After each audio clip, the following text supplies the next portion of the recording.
Right, now that GB Hidden Cup 3 has concluded, I figured I'd give a rundown of the replays of my games, and also a bit of a summary of the event. Yeah, I tried to keep the recs short because there's quite a few. But yeah, let's jump straight into it, I guess.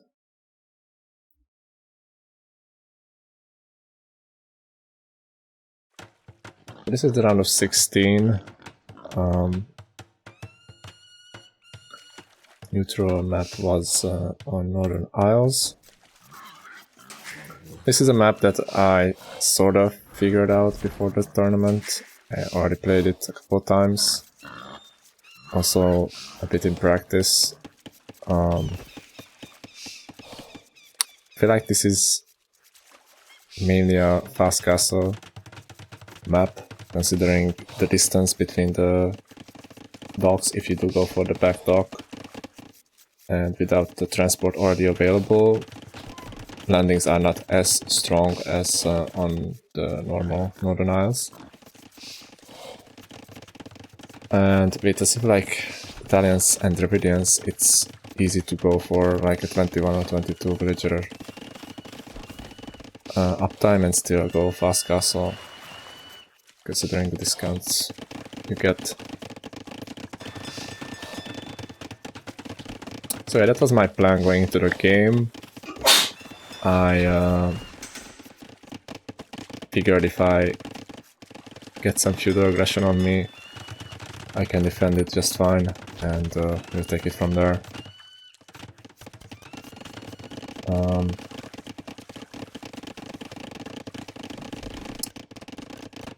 My opponent did go for a feudal approach with a landing. My camel did get stuck here for some reason. I don't quite remember how, because I think I did shift queue it, but just the things, I guess.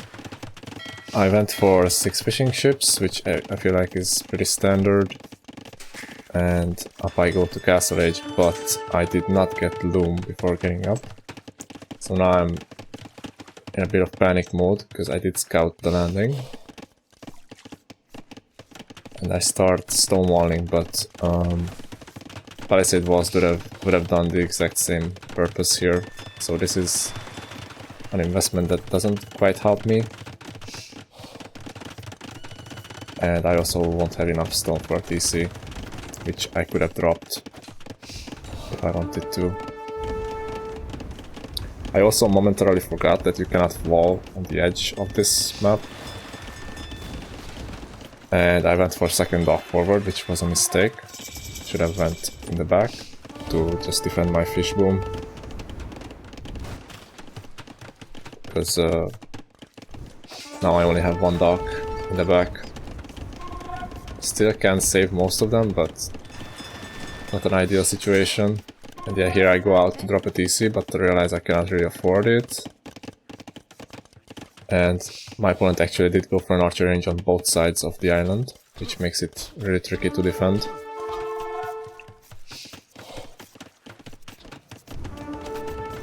Let's speed up a bit, because yeah, now I have basically one woodland which can be ranged by archers. Gold is denied. I only have like a couple of scopes to defend with, but my walls are not really helping me much.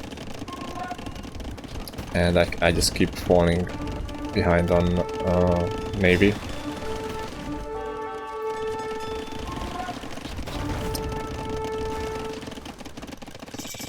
Normally the SC would have given me the advantage of getting to drop the TCs faster, but I'm still on just one TC and my economy has been in shambles the whole time. If you just look at the rest collected, it's clear why that is. And with having only one dock forward and one dock in the back, I do end up losing water, because my navy is always split up. I even accidentally deleted the market.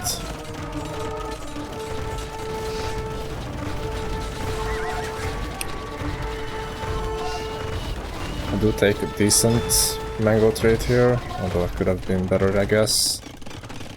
But yeah, just losing so much ground, and I'm still just super far from clearing the forward here.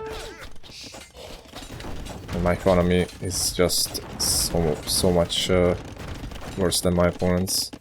Because I've constantly had to move villagers around and stuff.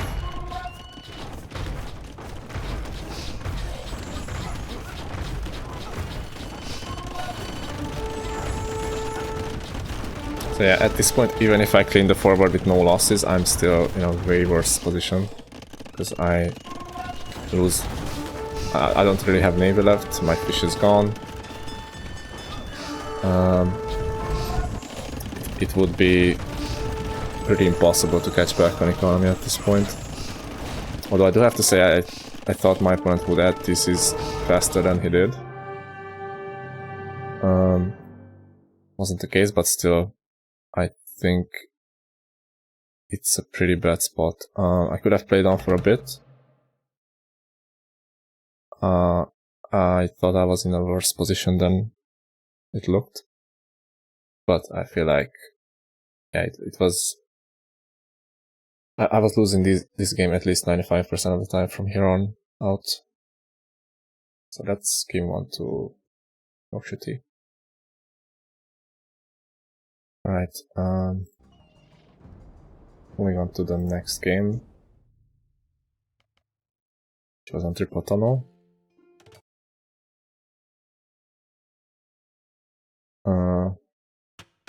This map I also practiced quite a bit. My conclusion was that it's difficult to make feudal play really work well. And that is because your opponent will always have a safe bond, unless you can like sneak a villager really early, but other than that, if they wall off, it's really difficult to punish, and on an FC opening, you will have more res to invest into the fish boom. And I feel like that's the biggest reason why FC is the ideal opening here. Because I did have a practice game where I played Feudal Age against my opponent's FC. Didn't really invest into man-at-arms either, just archers, and still denied everything stone gold. But the fact that I had to invest so much into walling the tunnels and re-walling and everything meant that my fish boom was just behind and I couldn't really catch up in economy. So that's why I concluded that FC is the way to go. Got Spanish for the map, which is pretty nice. Got the small walls towards the TC, which I think is alright. Wasn't sure what my opponent's gonna open it, but ended up going for archers. I think it's alright if you open archers and still have a competitive castle each time. Yeah, not much to talk about until mid-game here, I guess. Let's just fast forward a bit more. I do go out to gold, but then I realize cannot really take it safely. So now the question is, do I drop a TC on the stone? Because I did want to go conks. I ended up going for the tower, which I guess is the slightly worse choice. Didn't really know how many archers you would have around, so I wanted to go for the safer approach. But yeah, as we can see, my opponent is walling nicely on the sides. He has full map control, but just the fish boom is popping off for me, and for him it's just a couple fishing ships. And still has to get up to castle age, right? So even though my castle is delayed, I think a better play would have been to just drop a TC and make some scorps to push back the archers. Maybe even just abandon the conk play and play Knight Scorp, and I would have been really far ahead. But even with this opening, I'm still quite ahead because of the fish. Yeah, now I'm just massing cogs to clean up the army. With a couple of upgrades, I should be able to take a decent trade. because it's difficult to mass a big army of crossbows on this map. Ballistics does kind of pay off because snipes for villagers, but I can just dive the army. Easy cleanup for me, and yeah, I guess second TC wouldn't have hurt, but I wanted to go imp before I add the second TC. This is nice damage for me. Was kind of avoidable, I guess. Late kill nuts is probably a bit rough. But yeah, I guess I should have capitalized a bit more on my yeah, we had a drop here, so I have to roll the restore.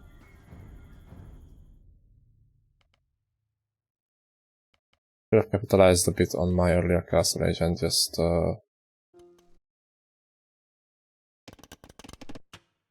add a TC to get further ahead on economy, but I'm still in a really good position because there's no way he can stop this army without dropping a castle.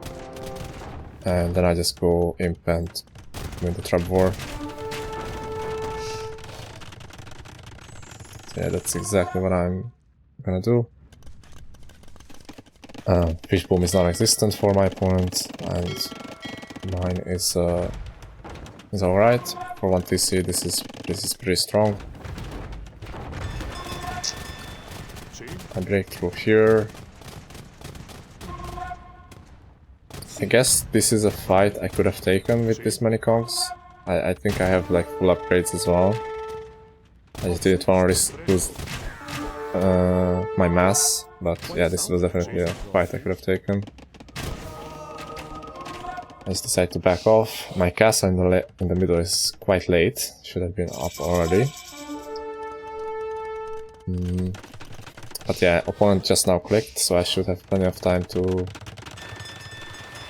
get the forward position still. And can still afford quite a bit of upgrades, even though I've been on 1 TC for quite a bit.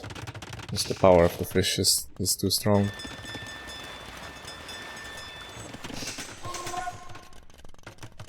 I guess I could have added skirms, or just mass bombard cannons, either way, to make sure the ARPs cannot counter me.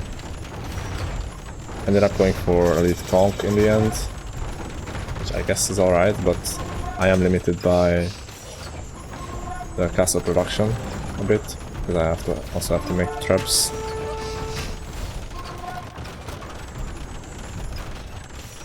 I felt like it's gonna be hard to lose from here, but yeah, I guess a couple of onagers would make it really difficult to engage for the orbs. I'm also on the hill, so this should always be a good fight for me. And it is.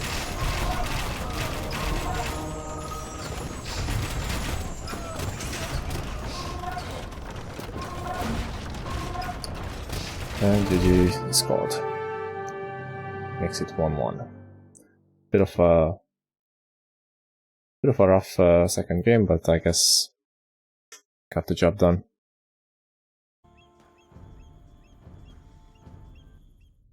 Game 3 was Arena, which my opponent drafted, which I was quite happy about. Not sure what to talk about on this map. It was basically just light cap boom for both of us, so I'll speed through most of it.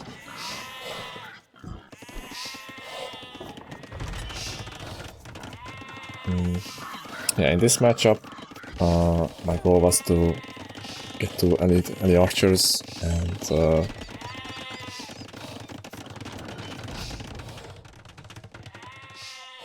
basically out-execute my opponent in the mid-game, because I felt like I should be the better arena player based on who I guessed my opponent might be. Because I had it down to Cappy or Dan, and after the Islands game I was sure that I'm playing Dan. so I was fine with playing Arena. Yeah, not much to say here really. It's my standard Arena build.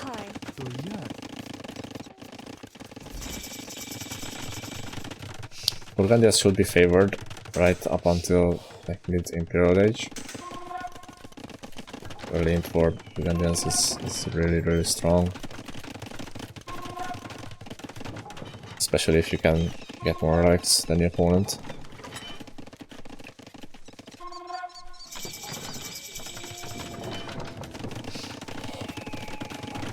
Developing farming kill a bit to afford a bit more production. Since this is something that a lot of players don't do. And end up having to either the thesis or the stable. I do get husbandry as well, considering Burgundians will always get it, most likely. And I'm taking a couple of decent trades. I only killed one monk, but traded quite a bit of HP from the opponent. And yeah, this is another really good fight for me. Managed to save a lot of the low HP ones as well. And on Arena, a lot of the time it does come down to that one engagement that you take. Because if it's decisively better for you, you can basically afford to skip producing more and still get more relics than the opponent. So it ends up being 4-1 for me. I can just stop producing and go up, which I think was a slight mistake. I would have, in hindsight, I would have preferred to keep investing, because I can get bloodlines, which Burgundians cannot. And if I kept map control, to just keep booming on 4 TC and then go up, I think that would have put me in a better position. But still, even right now, I'm in a really good position. Denied 4 relics from Burgundians and took better trades, better economy. Rest collected is not that far ahead, but considering the real difference, it should climb ahead quite a bit. Another mistake I did was not expand to this wood line, which actually limited my farm space, which does end up hurting me later on. So now my plan is to just go slowly into Cavalry Archer. Burgundians should not have a good answer to it. My mistake was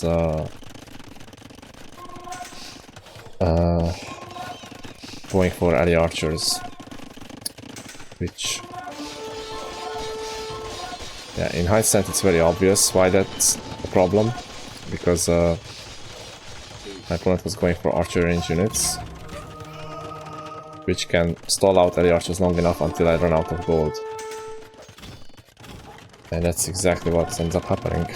So I needed a unit that will have enough shock value to push back hand cannon or skirm army, and also deal with the cav, which would have been battle elephants. So if I take this approach of not investing more into Castle Age, then I need to go battle allies instead of ally archers. But if you look at the work count, I'm consistently ahead for the most of it.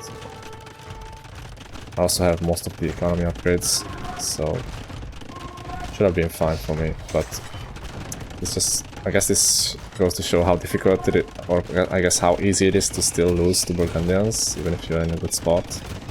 All it takes is one bad decision.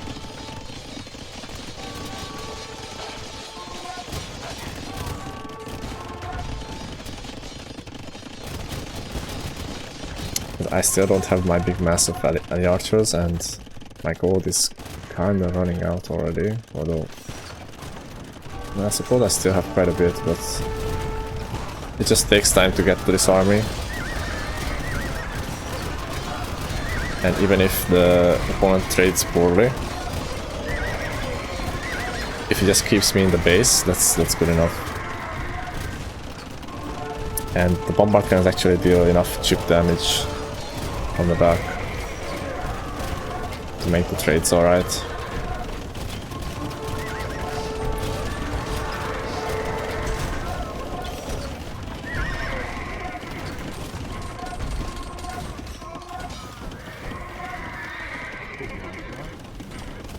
So now for the moment I am pushing back, but I also need siege to take out the castle and keep massing. And the gold count is now less than 1,000. I also lost the relics because my monastery was destroyed. And yeah, just limited by farm space, because this is... I'm using pretty much all I have, but some of these farms in the front are quite exposed, and I would need 70-80 farmers to make this work. And I think this is the decisive fight.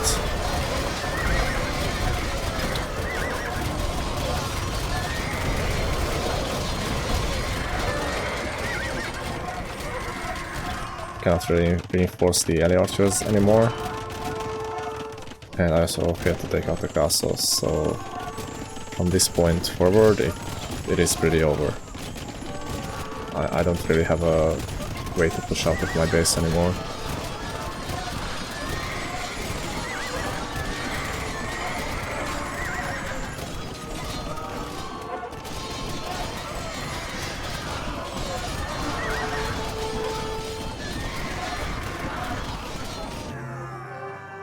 So that makes it 2-1.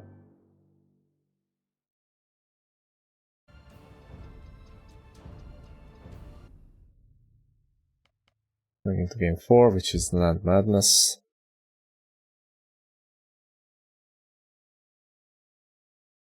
Yeah, Japanese is a bit of a peculiar pick, because my opponent banned a lot of the civs that I would have picked. Like, Magyars were gone, Huns were gone, Georgians were obviously gone.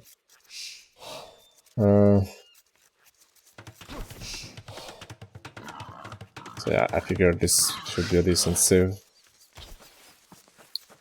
Pickle bonus is not that great, but do have strong spearmen, which could potentially be really good. And the cavalry are of course insane in Castle Age.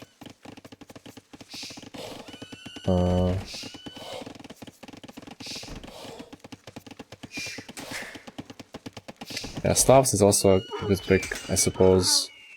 If you can play big scouts without having to invest too much into archer range units, then you're chilling.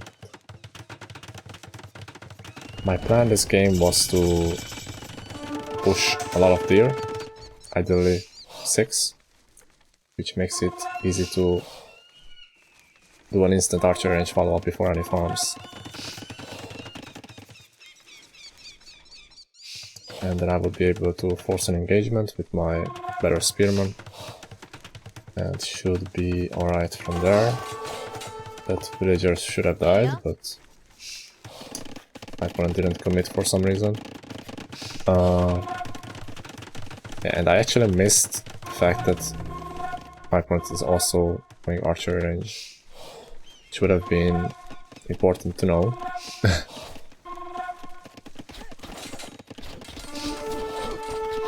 Getting a couple spears here is not bad. I do overextend here a little bit, because I didn't know the archer range was there. Normally I would just keep massing. So now I kinda had to trade off the archers and the spears and run with the scouts, which I ended up doing. And still, this was a decent trade for me. I killed quite a few units, even being cornered here. So I didn't actually mind my position. I felt like I'm still ahead. And I do have the army comp that scales better with the archers. and scouts against skirms and scouts. And now I basically just want to wait until I can get bloodlines. I do have the scout mass for it, and I do even manage to snipe a couple spears here and there, which was really good for me.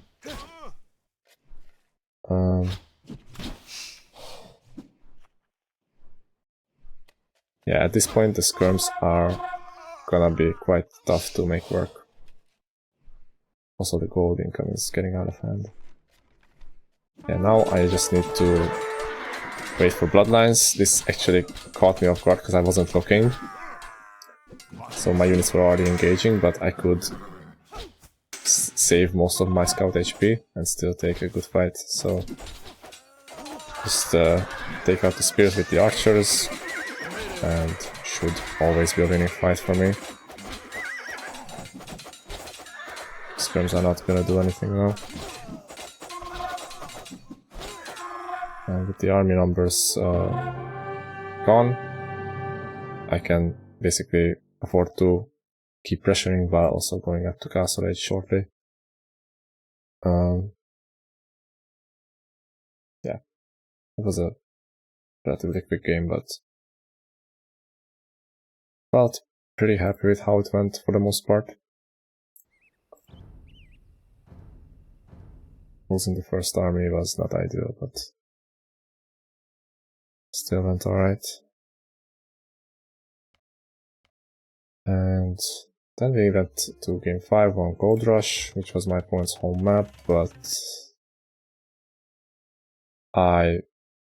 it was also one of my better maps, so I didn't mind playing it at all. I do think I have the better civ for it, even if not by much. I feel like both of these civs are quite strong. And yeah, on this map I feel like the best strat is just go FC light cav, because it's very difficult to punish an FC with any sort of feudal aggression.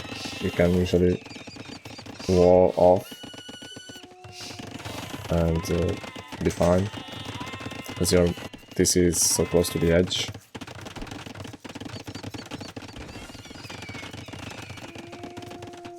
My opponent does go for feudal scouts. I am already walled, so not much you can do with them. Basically just do the same and go up to Castle Age, but Mir FC will always be ahead. And my build, I'm pretty happy with how my build order went here. I could click the Castle Age right away and afford double build axe, which is like the ideal amount of food to have.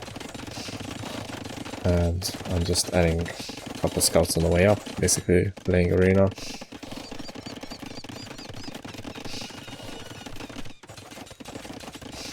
And my goal from this point is to get an economy lead. Be annoying with my scout because I got in, did manage to snipe this one. The fact that I attacked both the villager and the scout was not a coincidence. With light cav upgrade I can snipe a villager, so that's another plus for me. And there are a couple houses that I can hit in the front to force repairs, so that's more idle time. Rest collected is quite similar, but I am gonna pull ahead on economy quite a bit.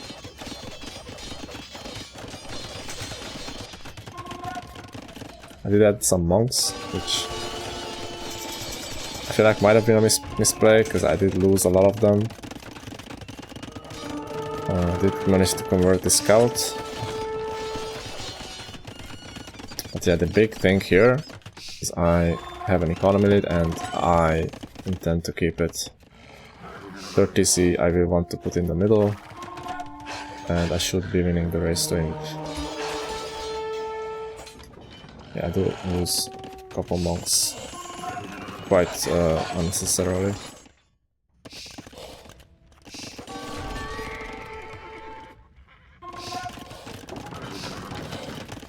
So yeah, second stable.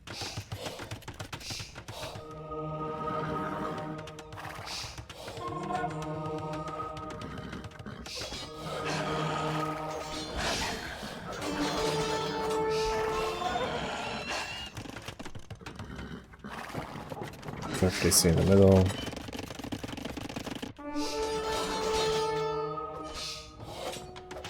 I consistently have more army, so the best thing he can do is just run around and snipe monks. Which he does. And now I just want enough stone to place a castle and go up. What comes next is, I guess, a bit of a lucky incident, because my opponent didn't rewall the front. I do take a really good engagement here. And also managed to run in. And at this point it's basically over. This is where the drop happens. The reason I think it's basically over is there's really no way for my opponent to deal with this army here. Not for a couple minutes at least, and all this farming eco is gonna be idle. And being already behind this many wheels for so long, the rest collected is quite ahead for me. And I have 10 wheels in queue. Basically, I can go imp pretty soon. And I will have enough for a castle. So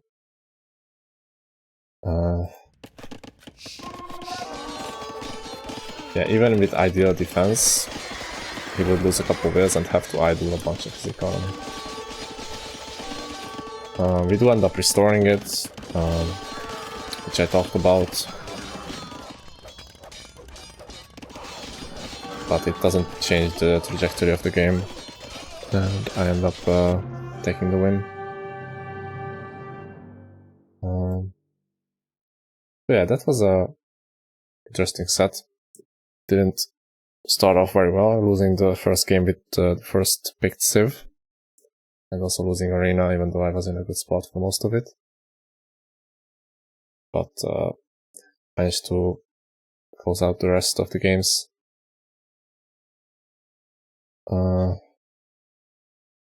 Right, I've already been going for quite a while now. Let's just move on to the next series.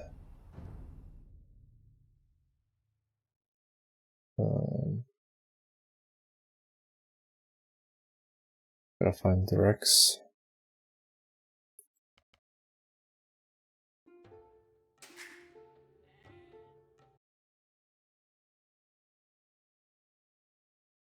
So this is the quarterfinals.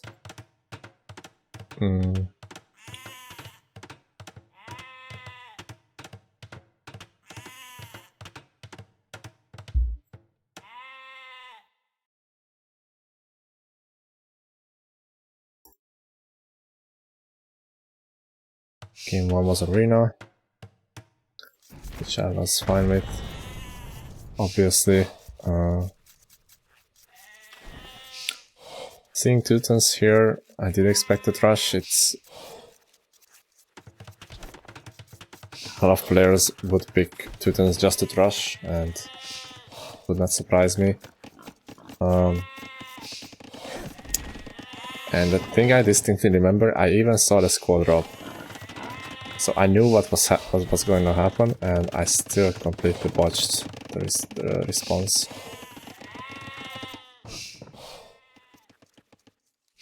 So I was not off to a good start on this game.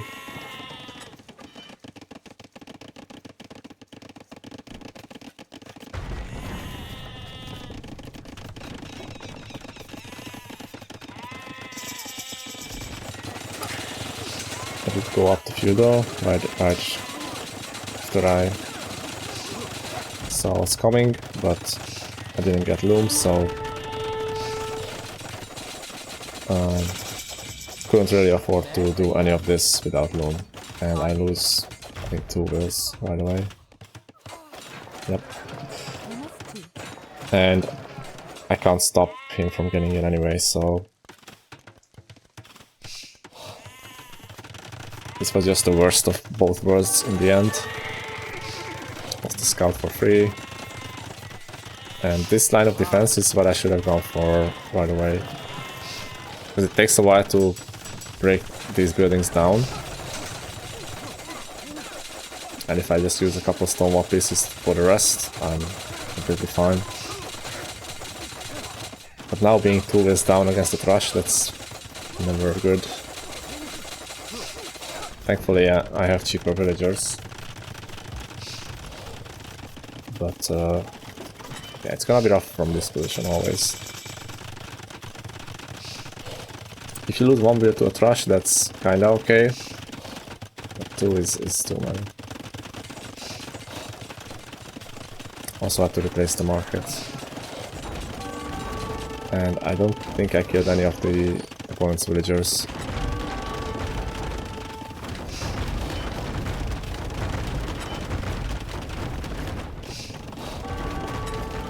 I'm also Hindustani, so I cannot really go Knight Ram, which I otherwise would have done to clean up the villagers. So I have to rely on mangonels, which I guess is still fine. I can reroll this, so it should be okay, and I have 2 TCs already. Adding a 3rd one. So on economy I should still be ahead. The problem is the position now, because I cannot really get the relics for myself. And I will need to invest into some more army to reclaim map control.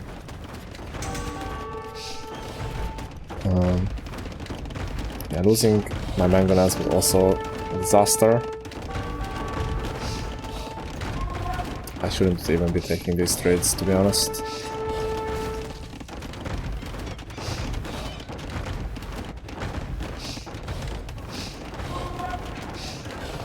I lost the market as well. So just defense was not very good from me.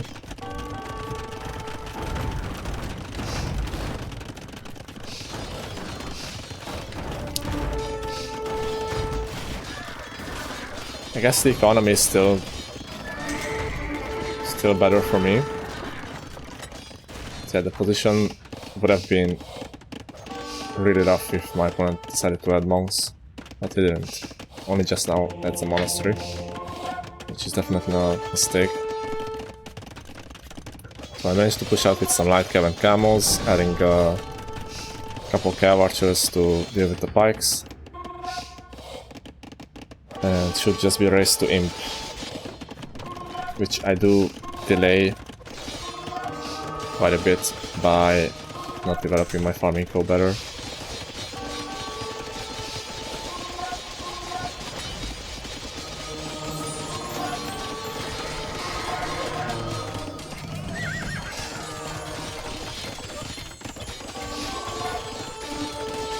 Also, these wheels are not really safe here. Should have been moved back.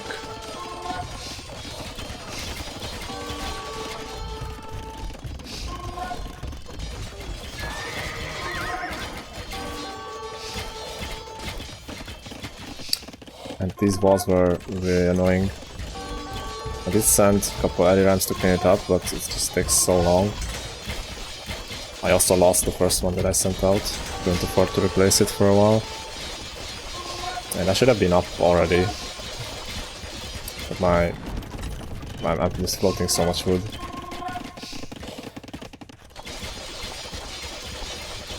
Now I finally got production and go up.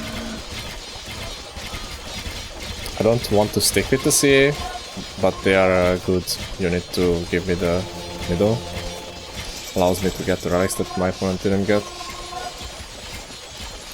And yeah, eventually I want to be on hand cannons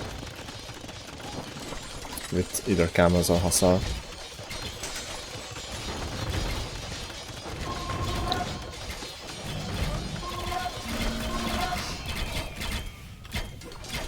Now I'm up against Hub Voyager soon, which will be tough to deal with just Gas Rage units. I do take a couple not so good fights as well. I wasn't planning on committing to the CA, but it would have been nice to keep them alive a bit longer. But I had to lose them shortly.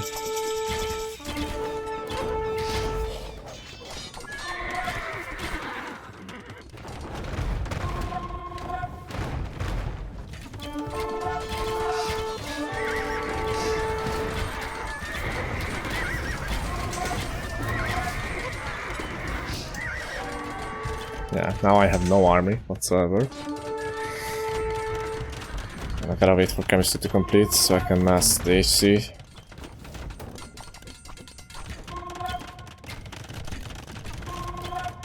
What I was surprised by is my opponent not really booming to 140 wheels. I figured they would have been there already.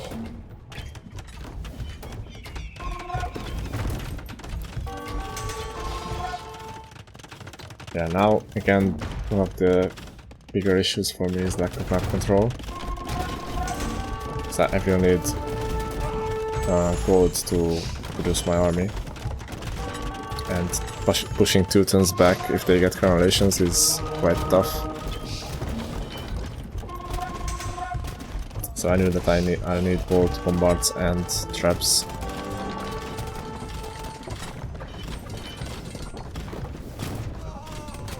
With the extra range I can kinda easily outmaneuver the onagers. And now it's just the most important part is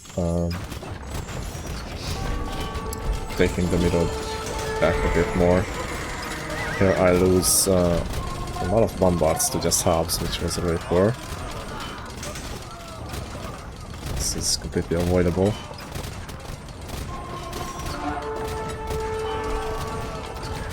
It's buying a lot of time for, you know.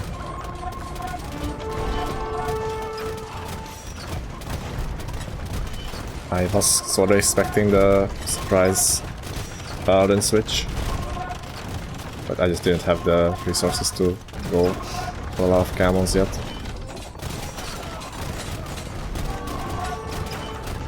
But yeah, the hand cannon mass is getting there soon.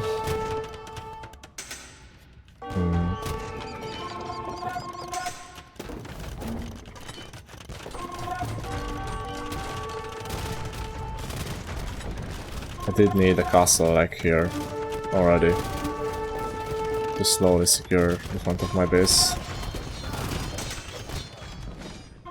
I do go up, do go one castle here,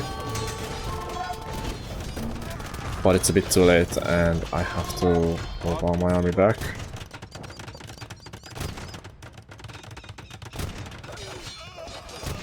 The paladin are coming and I don't have camels to fight this. So I have to abandon the castle.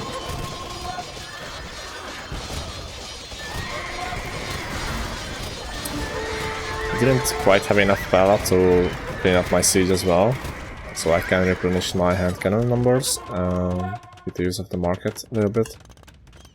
And I have the 4 relics.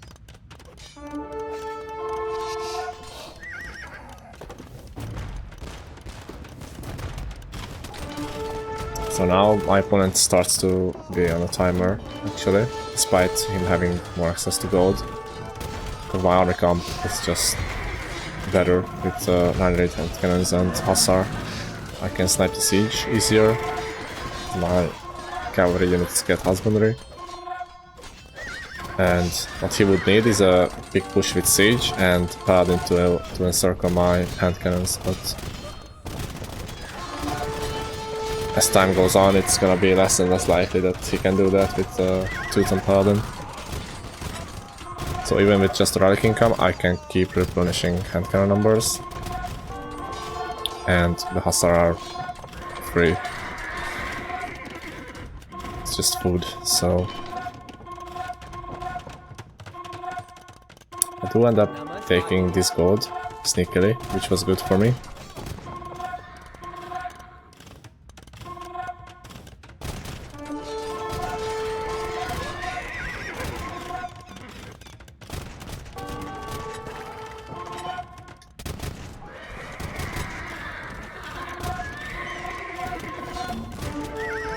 Managed to avoid the onager shot, and my HCMS is completely fine. You could see that he tried to engage from all the way back here, and I still managed to run the bulk of my army back.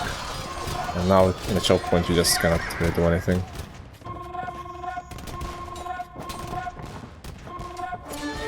Now I just use smaller groups to snipe the siege. with the hand cannons and keep spamming Hussar as a mid should. And this is the part of the game where gold is gonna run out shortly on the map and only gonna be relics and market. And Hindustanis will always be fine with that, especially with 4-0.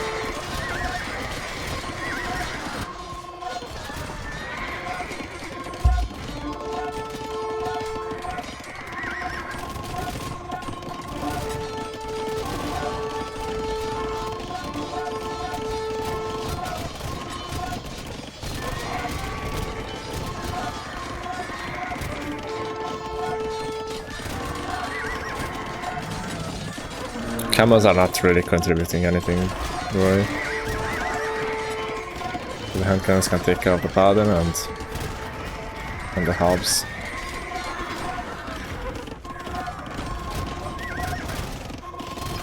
So at this point it's really just about keeping my HCMS alive. Trade some wood off the market if I need to. And yeah, the relics kinda saved me in this game. This is a game that I should have lost after the horrendous trash defense. And I guess I managed to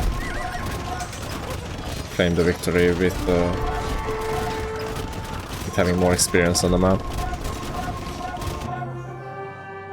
So GG.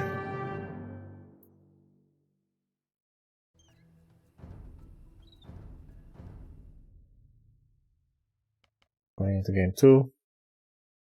This is where I 100% confirmed who my opponent is. With the Saracens on Canberra. Which I guess is an interesting choice. Yeah, I knew that it's either gonna be some feudal archer crap or FC crossbow. It's very unlikely that Saracens would commit to full-on fire galleys in the middle, which is what most civs would want to do. So basically, what I wanted was make 2 docks, confirm if my opponent is going for water or not, and then take it from there. Didn't manage to snipe that well, but still kind of delayed the dock, so I guess that's still a decent outcome for me.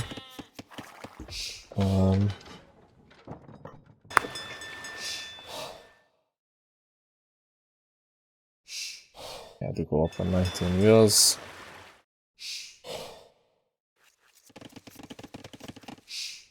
Wasn't checking the score particularly, but as soon as I saw there's no second dock and there's no feudal age, I figured I just put some pressure on with a couple towers if I can. And make some galleys to snipe the fish. And here I went for galleys because if the opponent is ignoring water, galleys are better than fires because of the more range. They can snipe units passing through, and also they can later take out the TC in Castle Edge. So their utility is just better in this case. And I can utilize the fish boom for myself.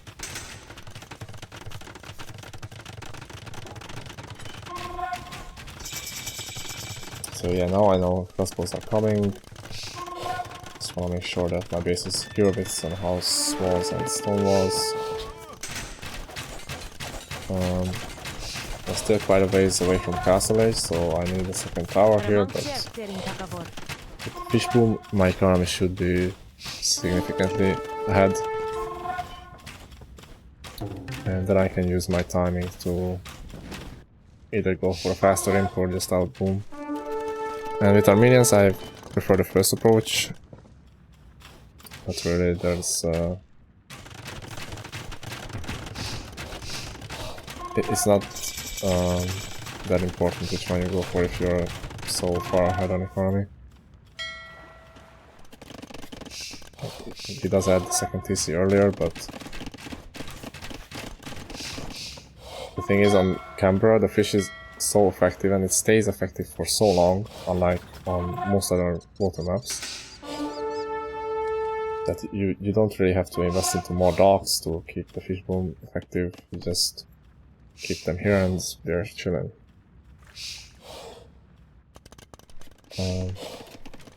I did decide to go for a couple cavalry units and siege. I guess skirms might have been better, but who knows, that's more vulnerable to siege. So I guess light cav siege monk works a bit better.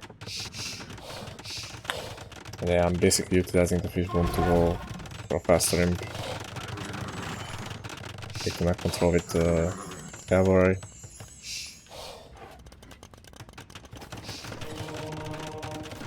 And this is also unfortunate for yellow, since he's booming on both sides. I can just cut off one side of his base with a castle drop.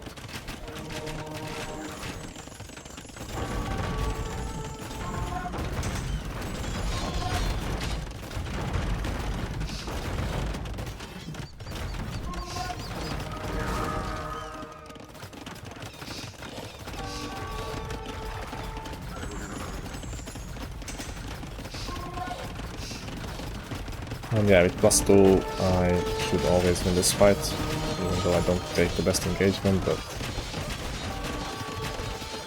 this castle is not gonna get denied no matter what.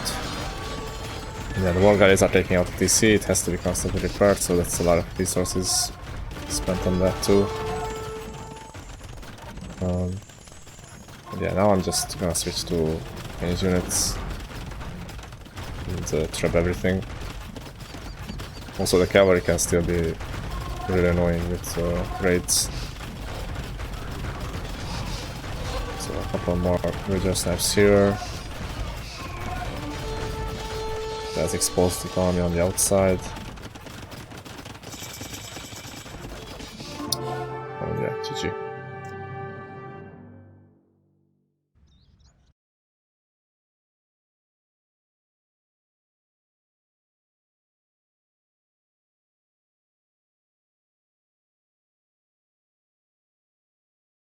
So, was a good start to the series despite the opening in game 1. So I go to the triple tunnel, where I learned that going for the boar with the scout right away is actually not the best play, because you can get linked and then there's nothing you can do about it.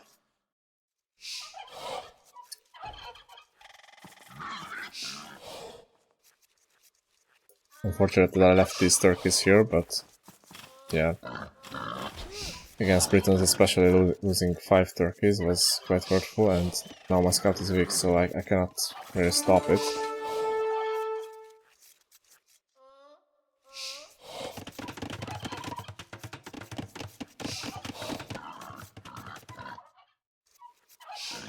I do think Japanese are the better civ for this map, because I can just play FC Cav Archers and I don't know if Britons can do too much. I guess their best option would be skirms.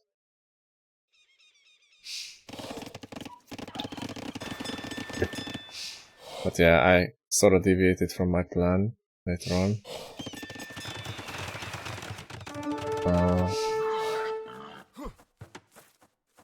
Yeah, I tried to at least lame the board for from the opponent if I cannot take it, but wasn't the case, and more importantly I lost my scout, which was quite hurtful. I really needed the scout to check what's going on around my base. And yeah, I had to farm quite a bit, because I lost all the turkeys in the bottom. So now I'm playing completely blind. And I don't know what's going to come my way.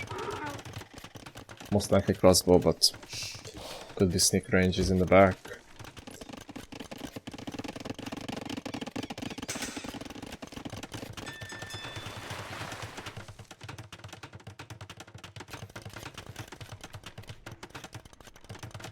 And I decided to go for light cap. One scout, adding one scout actually would be alright to scout my surroundings. But here I just completely panic and abandon the gold completely, even though I could have TC'd it or even towered it. And I'm gonna rely on light cap and scorp, which does okay, but it does present the problem of scalability. I don't want to be on Japanese cavalry for too long, and if I just went for CA like I wanted to, I could have pushed the crossbow back.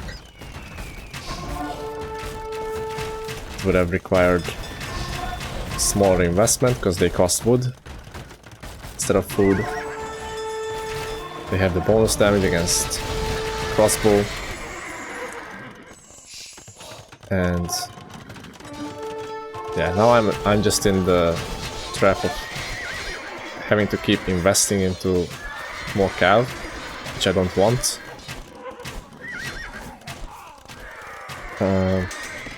Yeah, I actually do have a substantial economy if you can see on the rest collected, because Pitch Boom was better for me. Also I'm Japanese, so I get more out of it. But just having to constantly keep adding more cav just really delayed my time, and also it's not a unit I want to be on. Briton crossbows are easy to mass.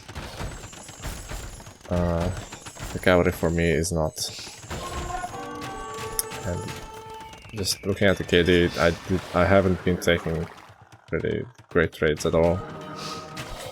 Because my units are more expensive, and I lost more of them despite that.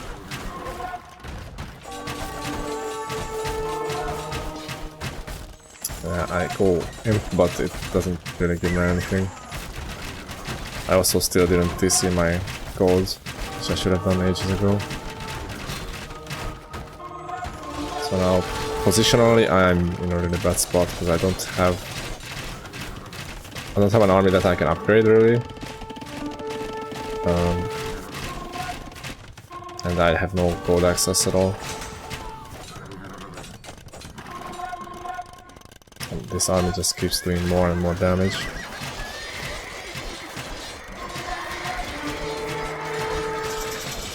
Now I try to switch to CA, but it's too late.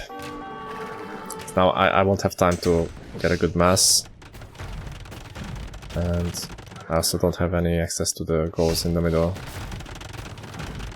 I have 2k gold here,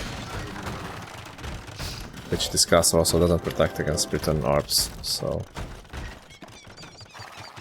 it's not such a great spot. Economy is still quite okay for me, despite everything that's happened.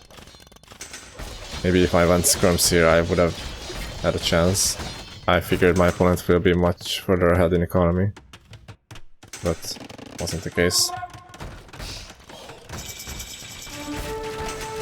So yeah, I'm basically trying a last attempt to cut through and win with heavy CA, but without gold access that's not gonna happen.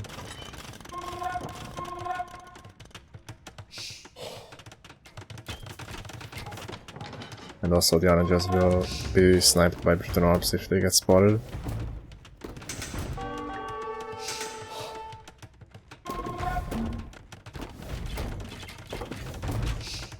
So really this game, this is the game where I started making some really stupid decisions. And going for the light cav instead of CA was really bad. And it cost me this game, for sure. It's not gonna be possible to come back from this position. Even if I go skirms, they can just add wolf traps or onagers. That's not what I can do.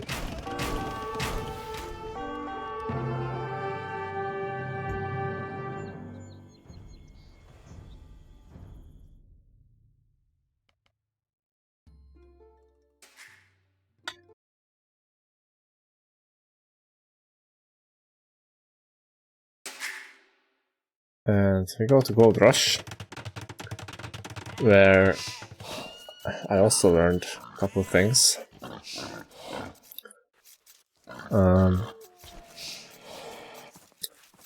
Kinda reassured me why it's a good idea to bank humans, for me. I don't like playing against them. Don't like playing with them much, really, either.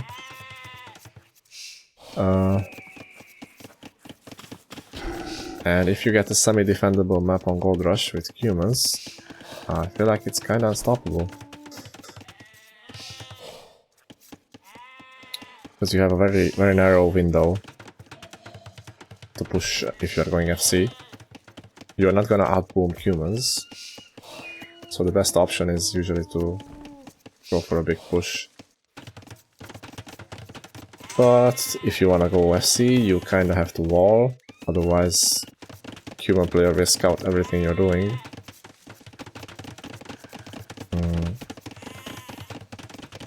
And you're not gonna kill the human scout. I guess it's still better to just skip the walls if you're going for fast squad push. But it's tough to go through the middle because of the walls, so you have to go around.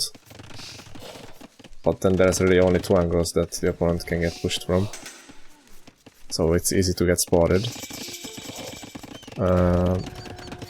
Yeah, my build order was quite bad. I had to idle quite a bit to go up, and I'm also a couple minutes later than I could have been with Khmer. On Arena, normally I would just go 20+0 or something FC. But on this map you cannot do that, and that's a big difference. Because now I'm several minutes later to my push than I normally would be. I actually do manage to sneak through somehow. But the biggest issue is that my timing is not really there anymore. Because humans can just idle and pick up relatively shortly. And there's just no time to take out the TC and do enough damage. I also lose the first ram. Yeah, I could have added monks or whatever, but they wouldn't have saved me because then they just go light cav. Yeah, it's basically game over. So the fast push with FC Siege is really difficult to make work on this map. And yeah, this was just a draft mistake by me. Of course, I didn't know that humans were so good. But now I do.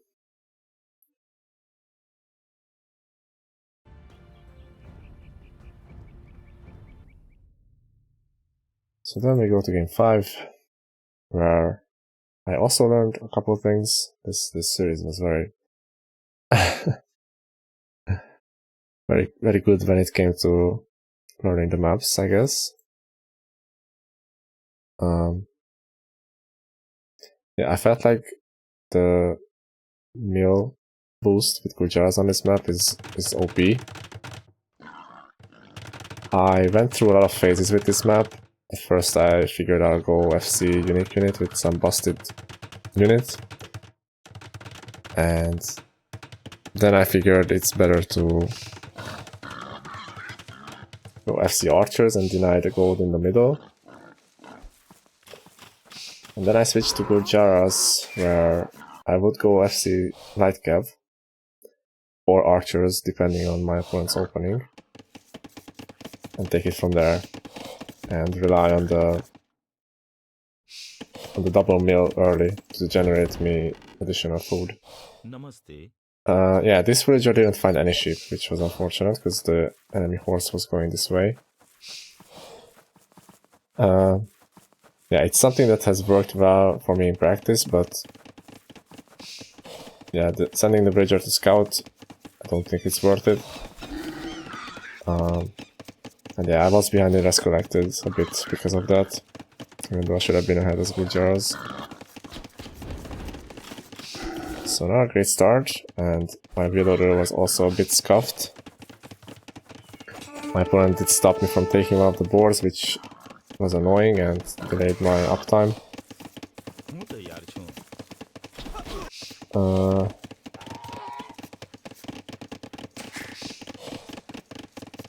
Yeah, I also didn't scout my opponent's opening somehow. Because if I see a range, I would obviously go range myself. But I thought it's gonna be FC Ratha or... Yeah, that's why I went for a stable instead. Which is not good, because Spear Archer can push you off the middle. And... yeah, just not in a great spot.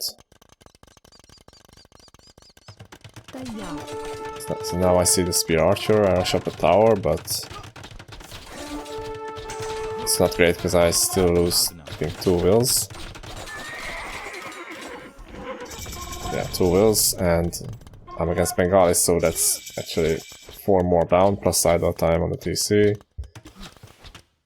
I'm not happy with my position, let's just say.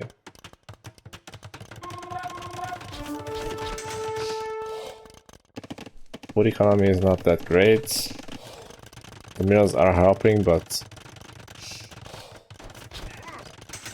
can't really afford the light cav either, which I would have wanted. And now I'm just behind on economy.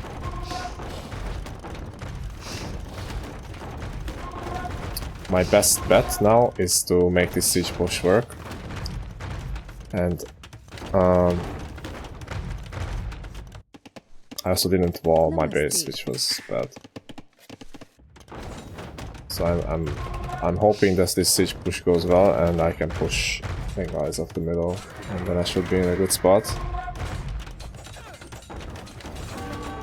But I don't have the biggest confidence in my mango micro.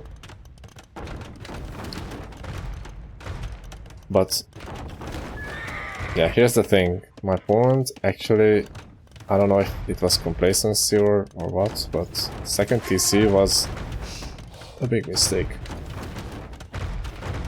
Because now they made the workshop, but they cannot afford a mango now. Because they have to keep repairing the TC. If they stop repairing the TC, then there's nothing stopping me from diving the villagers. And there's no market. So I guess in this spot there's not much you can do really. It's something that had to be done differently earlier. So either just having a market, or I think what's even better is just going monastery and pike monk, and there's not much I can do really against that. The army is here raiding, but yeah, there's nothing stopping the mangonels at this point. And that's how I managed to win game 5, which I probably should have lost. So yeah, really that one decision with Japanese to go light cav instead of CA made this series from probably made this series from going 3-0 into almost reverse swept. And I made some really, in hindsight, some really bad decisions. And it was probably my weakest set out of all 4 sets that I played. But I suppose on the given day you just have to be better than the opponent on that given day, which I managed to do. even if it was extremely close. Right, so moving on to the semifinals. Let's jump straight in. At this point in the tournament, I started prioritizing the neutral map less and less, because it's typically not the map that I do the best on, being the first game and all.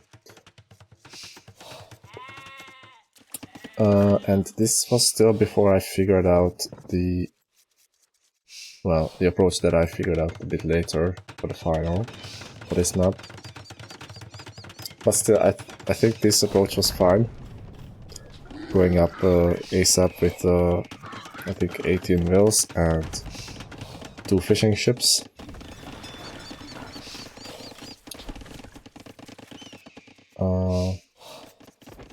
Yeah, Britons would not be my first choice, but I didn't have much of the top picks left anymore. And Britons can still go up relatively quickly, although 11 seconds idle time was not ideal, but could still get up faster than Litz, which was great for me. And yeah, I think I managed to kill a scout, and I feel like the first obvious misplay by me is building the tower here when I saw that he's coming out with the will. I should just build my tower in range and deny the opponent's tower. I guess these engagements went okay, but I should have been winning given that I was up a pop faster. This big demo kinda saved the situation a little bit. And this overextension with on fire made the fight swing back in my favor a little bit. So yeah, kind of an even game up to this point, except for Farmiko, which my opponent did start building towards earlier. And he does give up on the water now. I decided to commit a bit more, because I feel like the fish is quite valuable. So yeah, execution-wise, not the best game that I had. I'm up to castle considerably later. And yeah, I did secure the water, but I can still lose it to a castle drop if a castle comes here. Or maybe a couple monks if my opponent decides to go double monastery. Wasn't the case though, was just pure land boom, which makes sense with Lithuanians also trying to grab the relics with some units on the field. I wasn't too concerned with the relics personally. I don't think it's gonna be the decisive factor in this matchup. And yeah, despite being up later to castle, my rest collector is still considerably ahead because of the fish that I decided to add. And from this point forward, I just want to mass a couple longbows, go up to imp and drop a second castle forward. And then it's a pretty straightforward, should be a pretty straightforward win from there. The skirm follow-up was also quite late. I don't know if he saw the castle on time or not.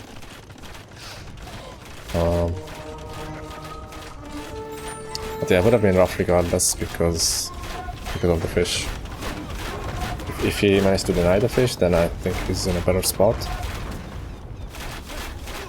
But it's just so nice having that efficient addition of full income. And yeah, I'll get to imp in just a minute.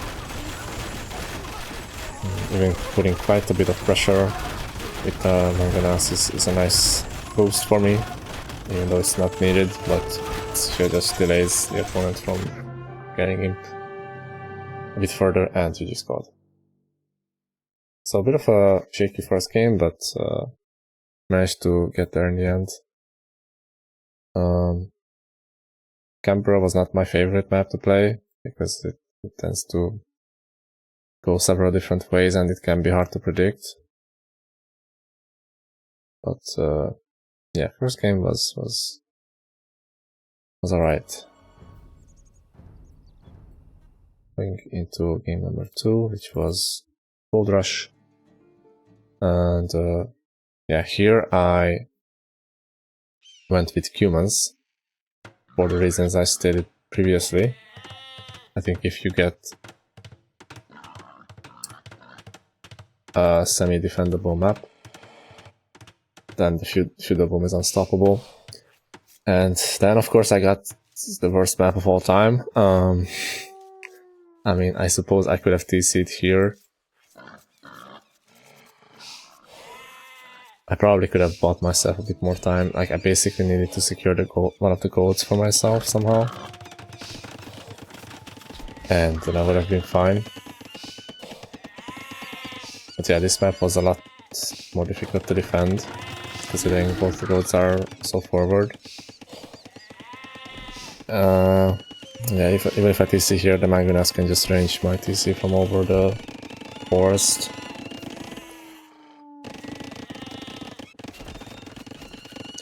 But actually, I feel like my display was just going for this type of play instead of playing it normally, quote unquote, which would have been just the light cap, FC light cap that I've been doing already, and it worked pretty well for me, both in practice and in the tournament. And I already knew who I'm up against, so it probably would have worked out in my favor to just play the meta that I already discovered. My uptime is pretty good. That's not where I messed up.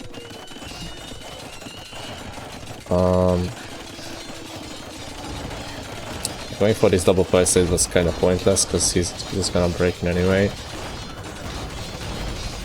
And given that I'm not really defending my golds, my only option is to drop a castle, and I have to drop it in a kind of a shitty position.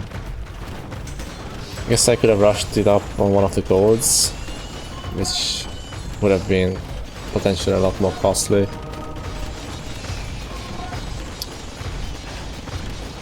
Yeah, the biggest issue is, for me here, is I cannot really like clear the army immediately. This army stays a presence in my base for far too long. I do end up clearing it eventually, and I keep my village, but my economy is just not very efficient because I keep using the market to get gold, so the rest collected advantage is... it's there, but it's not really there, if you understand what I'm saying. Because a lot of the resources are just inefficiently getting traded at the market.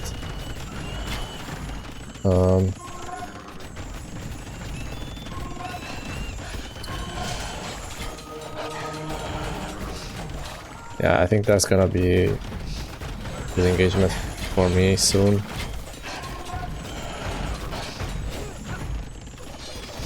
My own workshop or monastery earlier would have also helped quite a bit. But there were problems with gold because I cannot really afford everything right away. I do snipe all the monks here, which is really good. Do lose 2 mangonas though. And it's not a completely decisive clear up. I do have to still hit and run.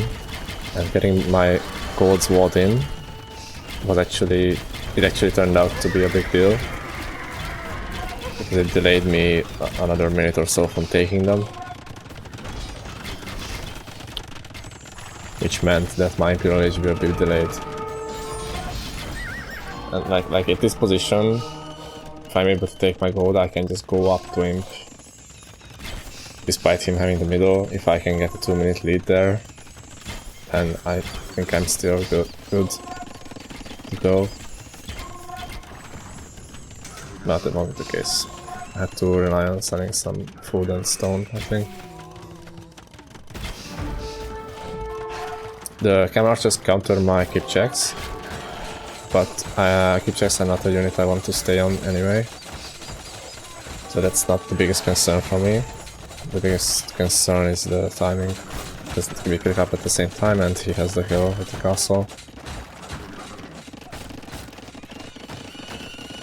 And I just left this open so some raid gets in. I do try to go for some counter raid. And I'm able to get in here. Not sure why there wasn't any rewalls. Could have been prevented, I guess. But yeah, now my code access is actually fairly okay, considering I didn't even take any of it. I've been using the market. But still, I do want to be on a hub Rams.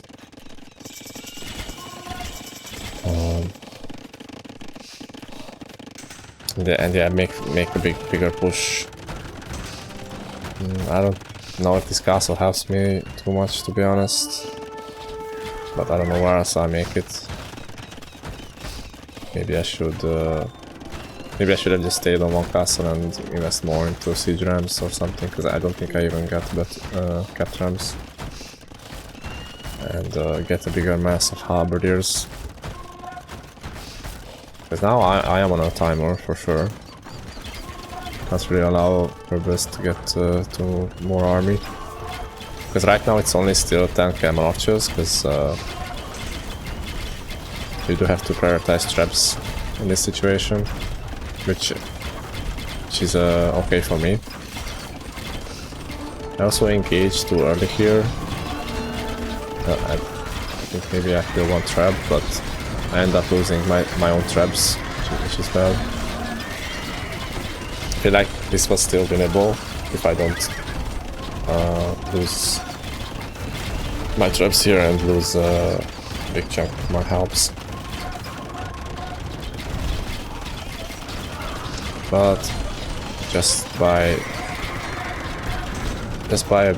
skin of their teeth, my opponent managed to hold, and yeah, I just ran out of steam, so it's gonna be GG. I'll play for a bit longer, but don't really have a win condition anymore.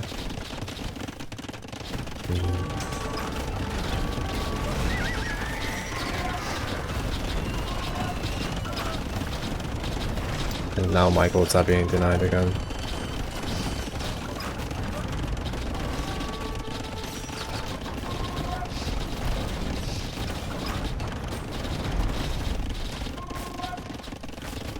So in the end I kinda got dragged into the type of game that I wouldn't wanna play, but it's my fault for playing humans. It's always a bit more risky, because you do depend a little bit on the map gen, and sometimes it just won't be as good for you.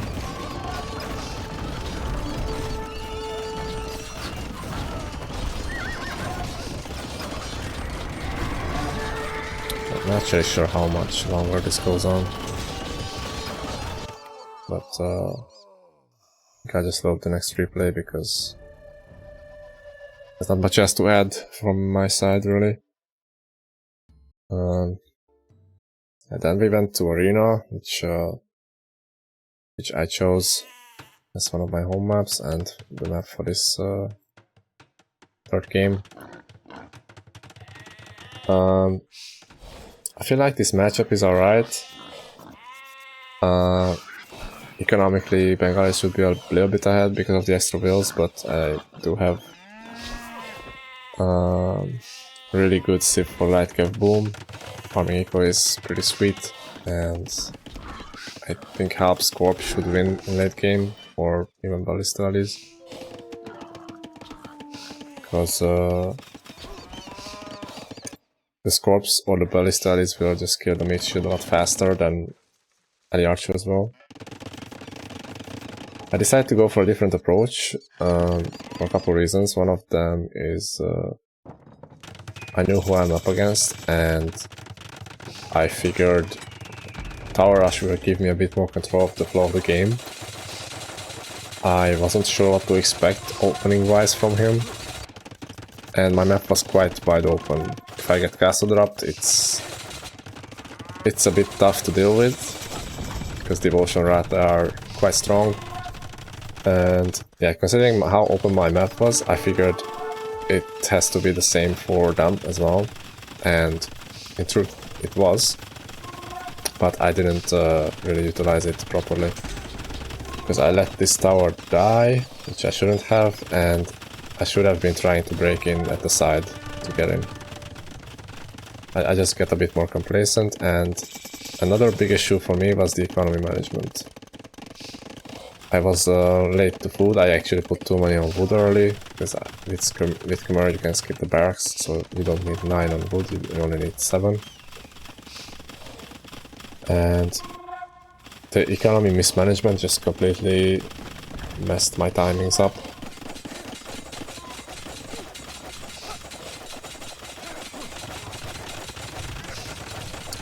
And this resulted in them being able to drop a defensive castle to clear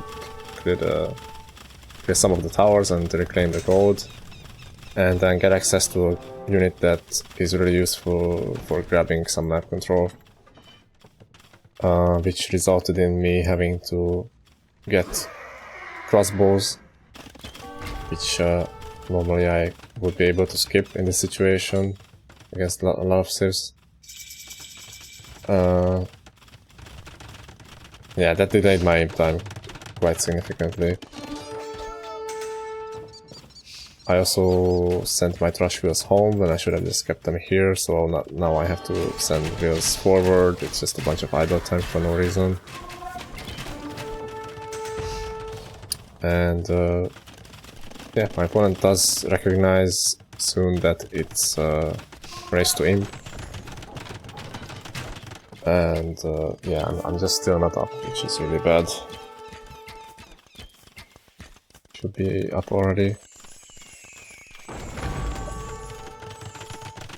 Castle position is not great, but if I still had the timing, then it would be okay, because I would be able to deny the golds and play ARPs from there. I also don't think I get horse color in Feudal Age, so farm info is not great. But yeah, we get to imp at the same time, which in this situation means that it's very likely GG for me, because I have half the economy and I don't have an army that can beat even skirms. Economy is just not there to really make a big push work.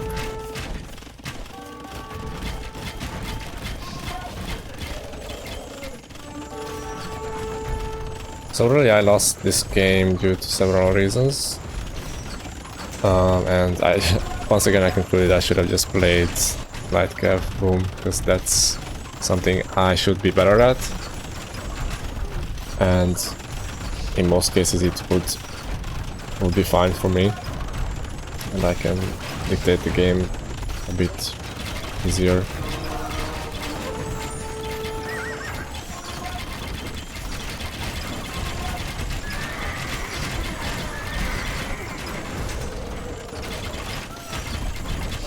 So yeah, kind of even trades, but that always favors the defensive player, because they can produce way more than you.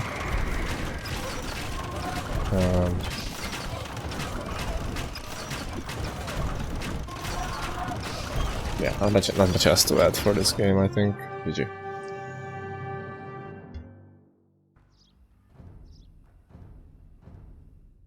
So going into game 4, which was evac. I don't think I played evac in the quarters or the round of 16. I did sort of figure out the best ways to play this map. I think it can be extremely difficult to be the defensive player on this map, which is why I feel like Man-at-Arm Archer or Man-at-Arm Skirm opening is difficult to deal with, because you have your economy in like 3 different spots on the map, and wherever you're not defending, the attacking player can always just hit there.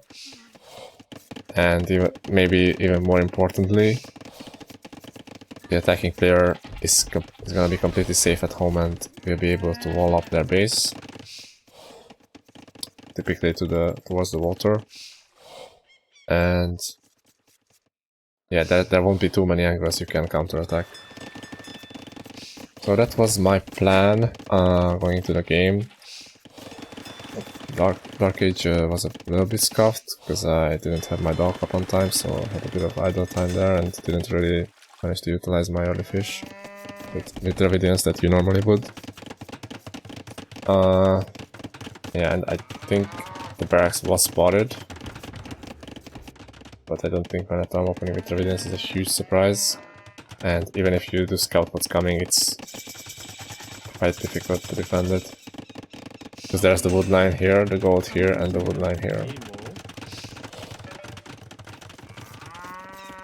I ended up trying to big brain it and attack with the scout elsewhere to distract and maybe use the Man-at-Arms to get a couple kills, but Man-at-Arms are not fast enough to block, so I don't think I got any villager kills with them.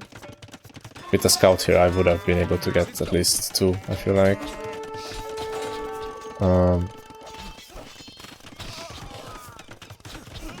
And the scrums were a bit late, so I think I lost most of the Man-at-Arm HP there.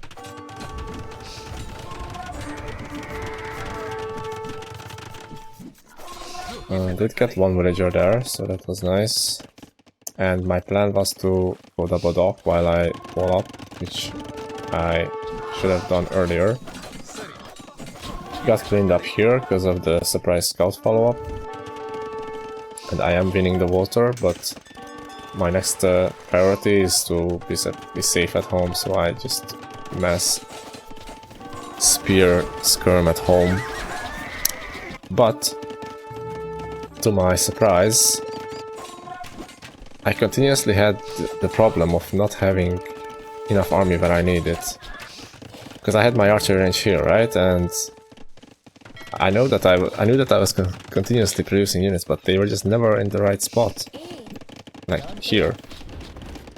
And that's when I found out they kept going around the wrong way.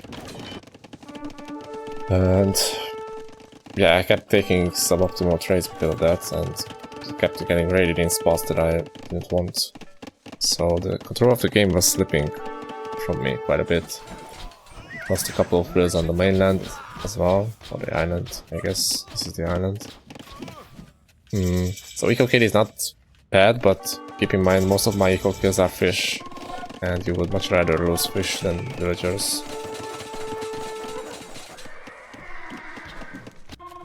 It was a rough spot.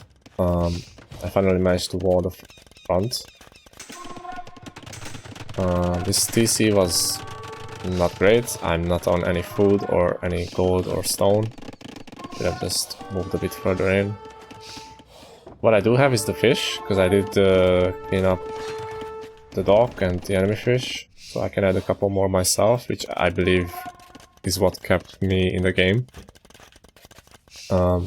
Rest collected is dead even, but positionally I don't like my spot, because this is not walled off on the mainland.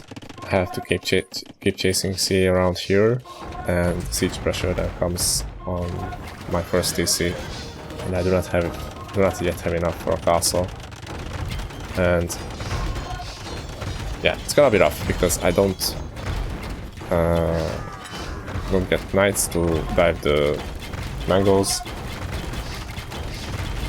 Not feeling too hot in this position, and I felt like the game is gonna slip away from me. That's what it felt like in the moment. I think on this map it's very common to feel like if you're forced to defend, it's very common to feel like you're dead. It's so rough to defend on this map.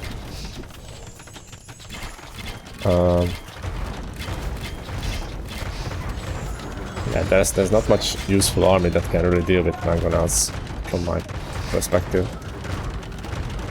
I do manage to, I think, kill 2 mangols and almost get the 3rd.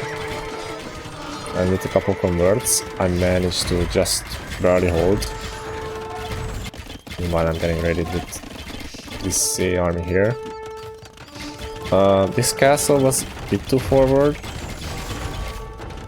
That did lose the mangonel as well, so it was temporarily denied. And meanwhile, I still didn't have the rest to make my own, which I should have done already. I finally buy the stone and brush it up, but at this point both castles will go up. And knights and sea are in the back again.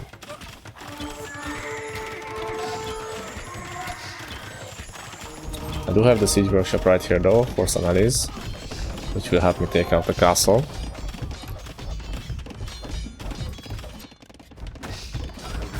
And sort of stabilize the game for me. But yeah, I lost so much eco at this point that I figured I am behind on economy, which I really wasn't, looking at the press collected and the wear count. It was still okay. It's just, that's not how it felt in the game at all. But I guess having enough DCs to replenish villagers did overcome the economy losses in the end, and I think the fish was also a big part in that. Having these 8-9 fish just give me a bit of food boost to keep remaking the bills was a big help. And from this point forward, I wasn't sure when exactly my opponent will be up to Imp. I figured it would be earlier than this, but it was roughly the same time. So I figured I need to not get ready to that, and it should be a big fat civ win for me, army composition wise, because Hans will have a tough time dealing with ally archers.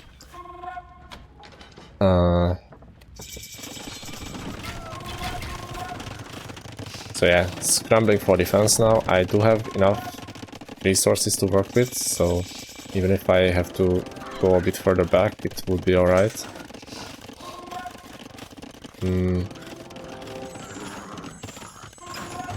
Yeah, I kinda tried to save this castle. I don't think it's possible to save it. Little sneaky raid in the back. Figured this won't get much done. Maybe I'll get a couple villagers, but it will be another thing that they have to deal with. So that would be nice for me. And I still didn't wall between the forests, which was just such a big misplay on my part. Like these here were a thorn on my side the whole time. All I needed was just to make the game into one-dimensional army versus army, and then I'm completely fine with the videos. So yeah, this raid ended up getting a lot more than I expected, which I guess was nice for me. And starting to mass ally archer hub.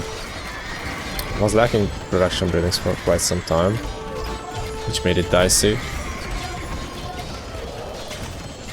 But yeah, once I survived the initial push and was able to stabilize again, then it was fine for me. I collected 4 relics in the meantime, so yeah, I just need to not die. That Habba Archer will be really tough to deal with for Hans.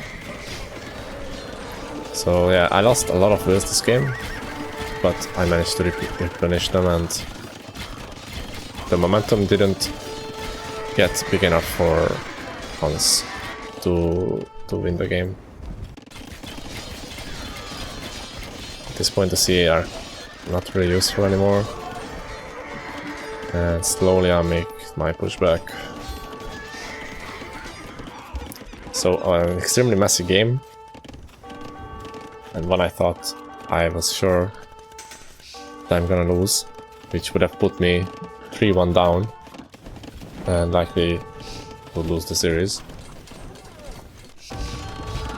But that wasn't the case. I managed to tie it up, so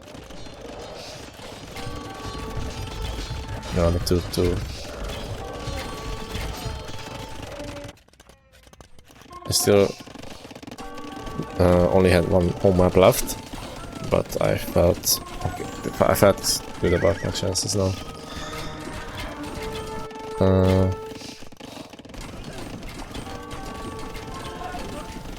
Yeah, I think the design should come shortly, so...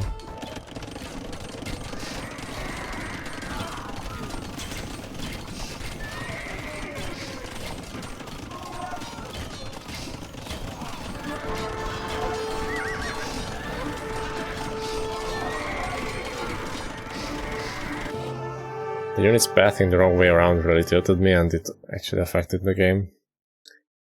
Even when I actually set the gather point like here or something, and they still ended up going to the outside. Just the things, I guess.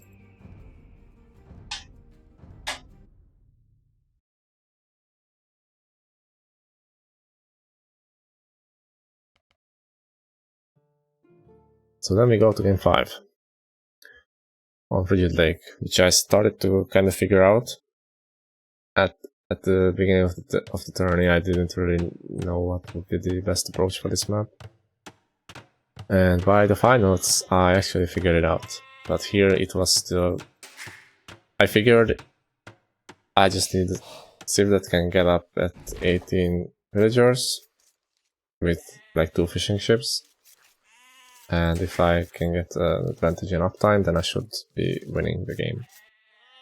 Because the middle with this marsh terrain tends to get extremely snowbally, because if you get your first 2 ships out, you can actually kill the repair wheels that are out, if there are any, and kill the fish. And usually you would add the demo in the second volley. So if you didn't kill the villagers, then with the demo you would ensure that you get the lead there. And yeah, that was my thought process. That's why I got Italians for this map, because they can do 18 wheels uptime with no idle time and still get 2 fishing ships out. What I didn't consider is there are better civs to do this with. Because at the end of the day, the rest collected will also matter on top of the uptime. And with Italians, I don't really get an additional bonus other than the cheaper fish and cheap age up. But Malians do keep saving on a lot of things throughout the game and get faster gold. So even though I was up faster and yeah, also the demo, not getting the villager, was quite bad for me, so I started losing on water even though I was up first.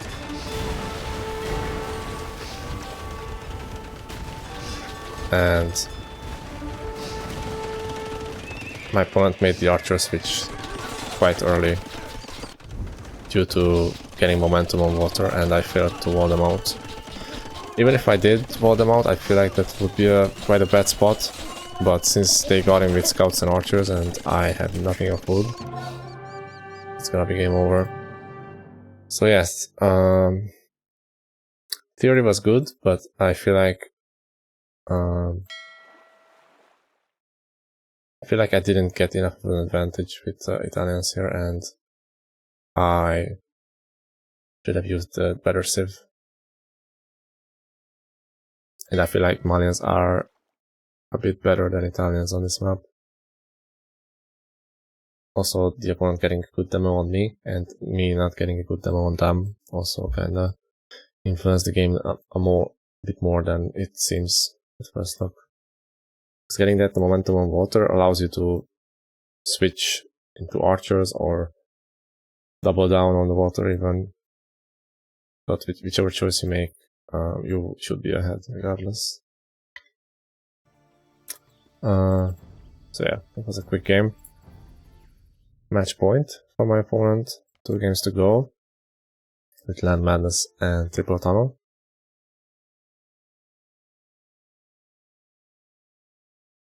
So I need to win both. Didn't feel like it's impossible. I think I did have the better sip for Land Madness and for Tunnel as well.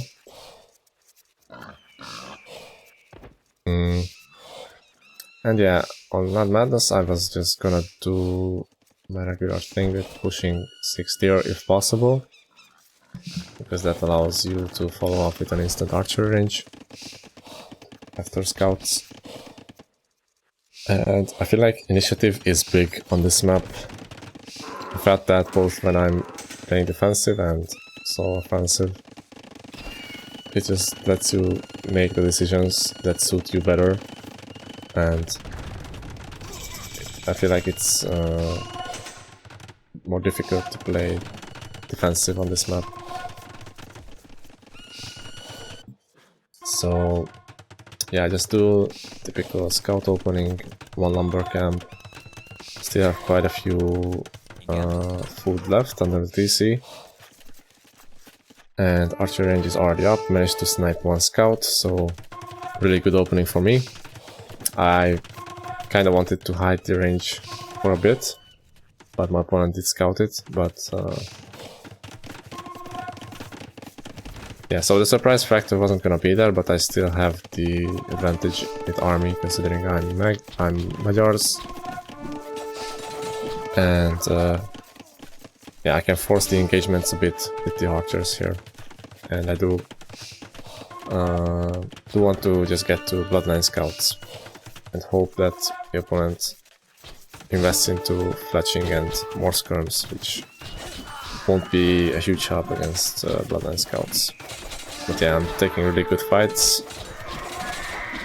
The archers I do end up losing, but that's not the important part of my army. And with Bloodlines in, I clear up all the scouts. I still have quite a few remaining, and yeah, this is basically where I put myself in the position to win the game from this point. Because I can decide to double down on the army or go castle age. My opponent cannot afford to stop producing. Otherwise, if I decide to double down, then he's dead. So he produces quite a bit more army, manages to get the full wall. I only killed 2 wills, but I'm such a massive... I have such a massive timing lead with getting to castle age that it should be really difficult to lose from here.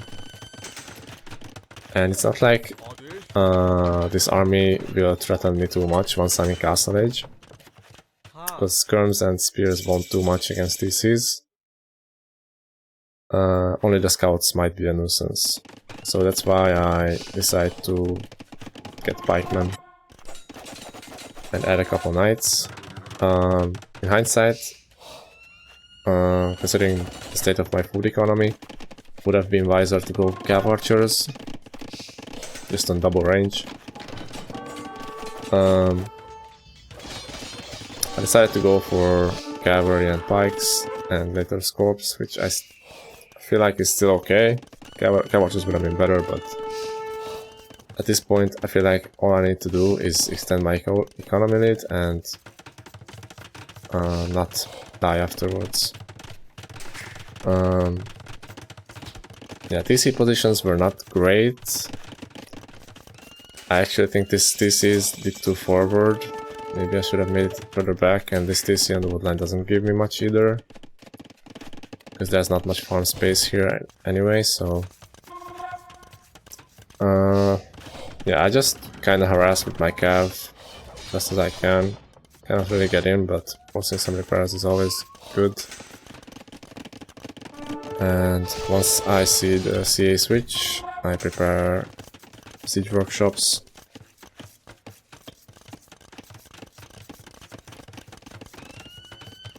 And I got enough of an economy to just concentrate on military fully from this point forward.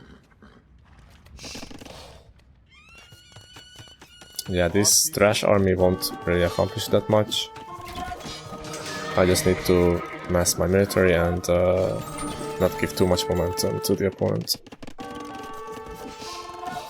I made it more difficult for myself with my TC placements, because my base is just so spread out.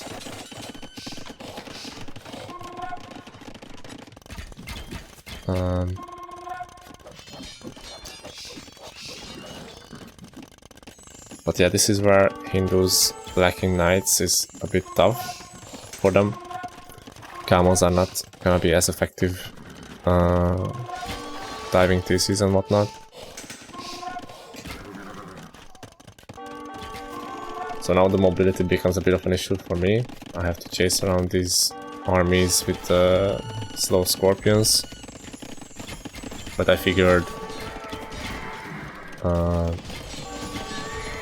as long as I keep massing and keep the bulk of my economy intact, then I should be good to go. And at one point I will be able to make a solid counterattack happen with the knights. So yeah, still 20 villas ahead. Only lost one villager the whole game.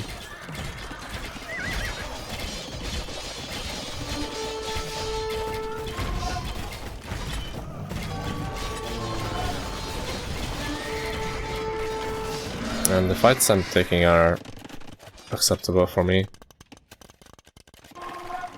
I do have substantial economy, so as long as the fights are not too terrible for me, then I'm okay. This ramp push was just meant as a distraction. I'm actually surprised I got in. Forward castle by the opponent has denied this gold, but I can just retreat to other goats in the back. So this is not too much of a problem for me.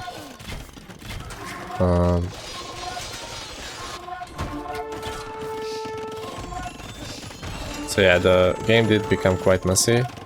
Could have controlled it more if I played cav archers. Yeah, I suppose it still worked out.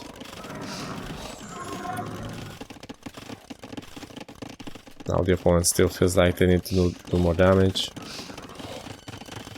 Farm eco is not very good for me, considering I'm 110 wills and I'm way too heavy on stone. Yeah, defending a bit with the scorps here. Already got ballistics for them.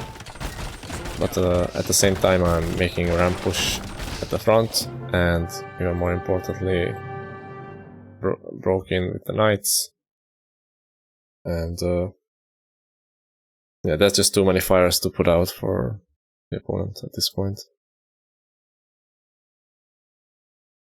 I think the castle might survive, not sure, but yeah, the raid in the back was devastating.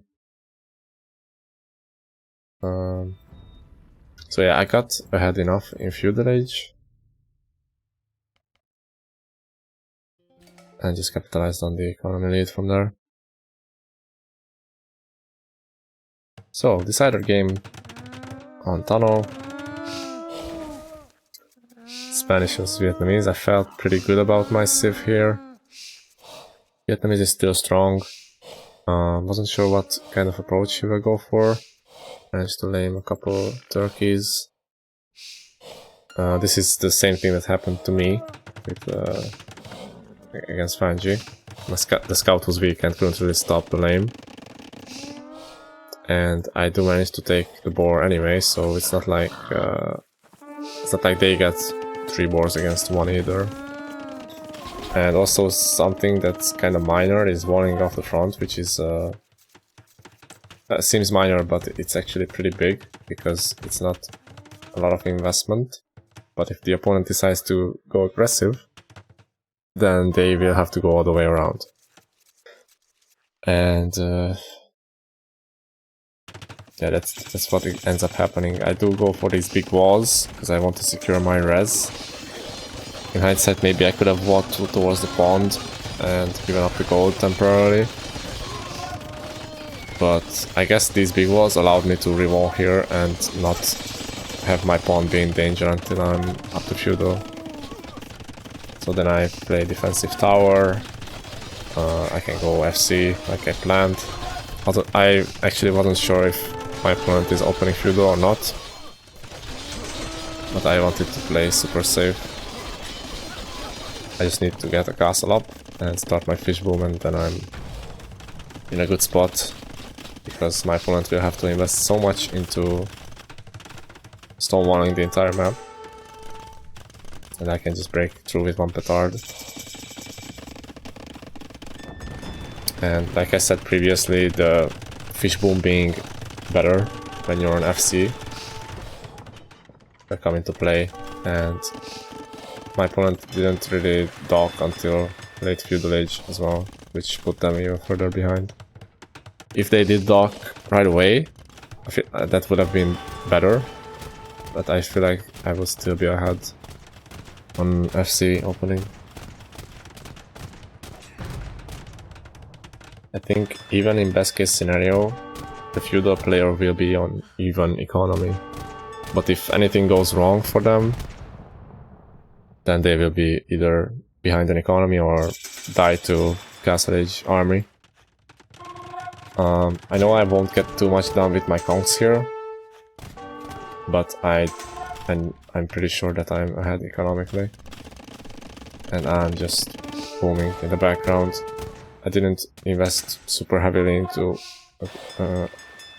the aggression, but my opponent does have to respect it and still invest quite a bit to not die to them.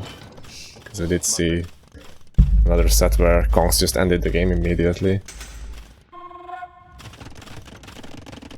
So yeah, adding a 30C, not sure if it's necessary, I could have gone up on 2.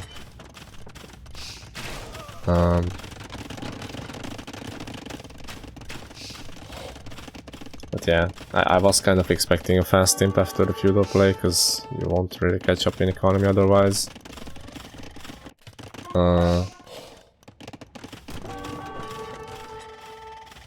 Invested a bit more into the conk upgrades. Could have been skipped. I feel like this was a lucky find for me, getting all the crossbows like this. We did overextend with them here quite a bit, not sure why. But anyway, yeah, I killed the army, so I should be able to just be ahead on economy and start getting towards Imperial Age. And with superior economy, unless they get a massive timing advantage on me, I should be fine.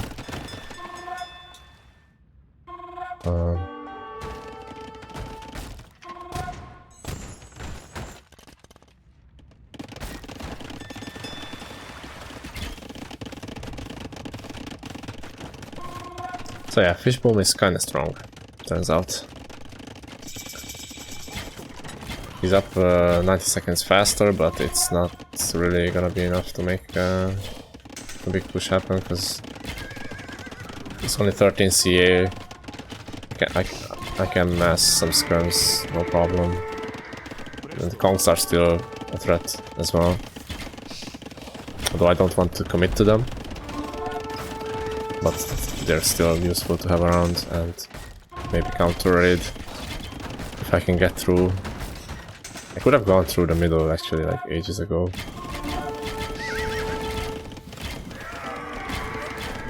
And yeah, the timing is just not gonna be there for Vietnamese now. I can just play full skirms just fine. Can even use Supremacy Wills if I need to, which are actually very good at taking out siege. So yeah, managed to get the decisive victory in the end. Ended up being a lot more rough than I hoped for.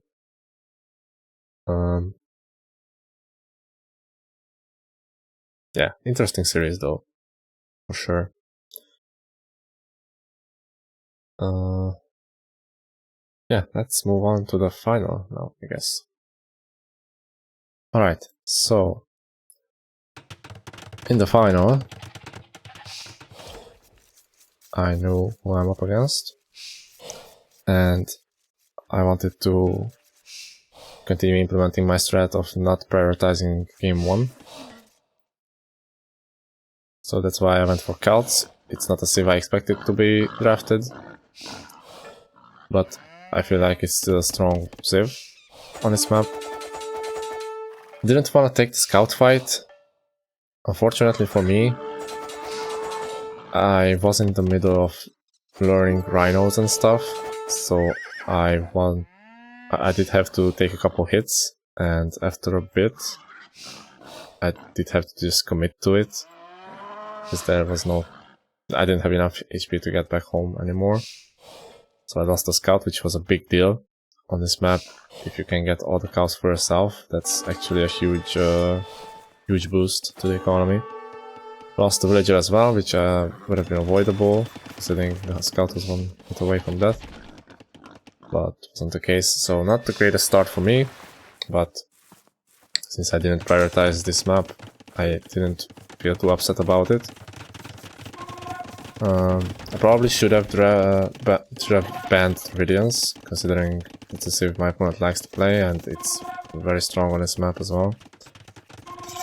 And maybe I would have had a more favorable matchup for myself with Celts, because otherwise it's pretty rough in Imperial Age for me.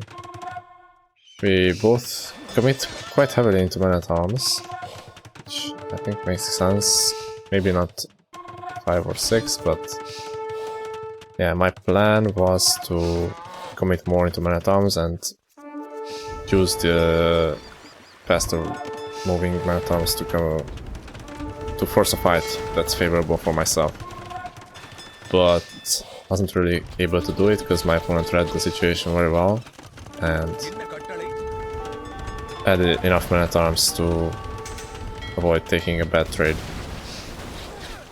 And then archer range follow-up for the Radiance is gonna be much better, and also the wall off was quite good for them. And yeah, the cows helped them to get up to castle age without sitting a single farm. That's not the case for me. And also I was quite late to go up. Both committed to 2 docks.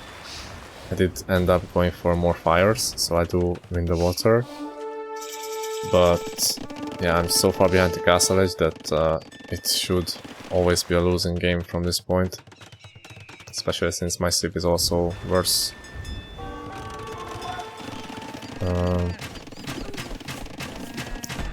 Yeah, this tower didn't really help me too much. Should have placed it on the other side, probably. I wanted to cover the bridges taking the hunt here.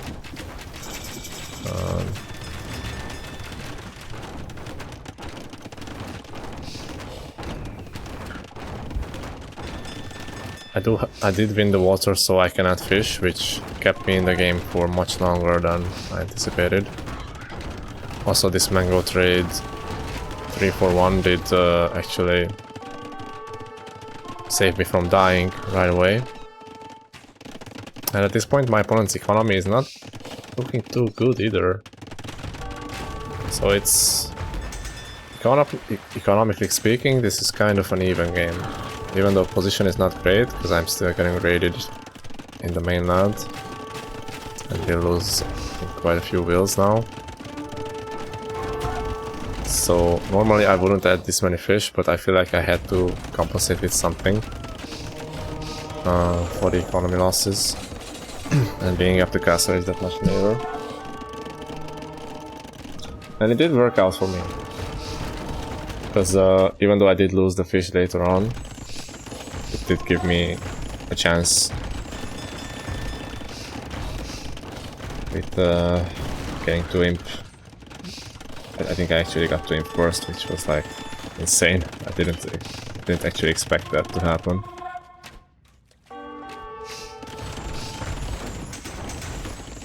And yeah, I suppose cat economy is stronger like in the long term. The lumberjacks being so much better.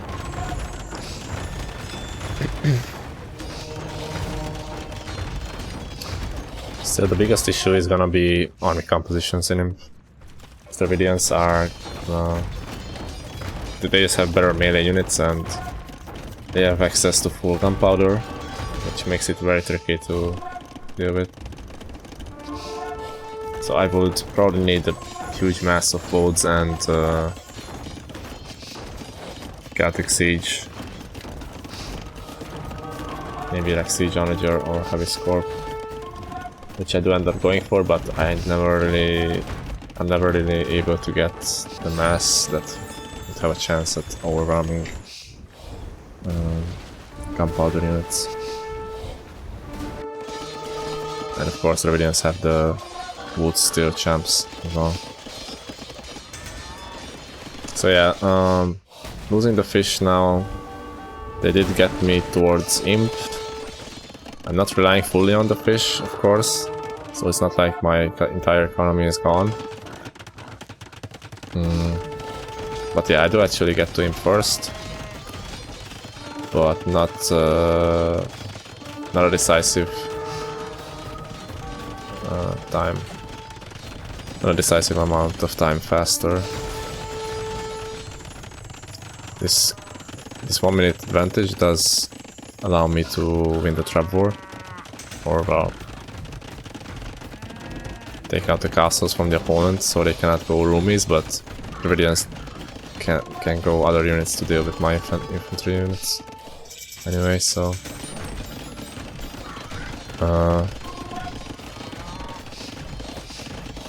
yeah, I do mass some rams, not sure what I was hoping to do with them. Because if the opponent doesn't have any melee units, then maybe they can help, but I don't think they accomplished too much in the end.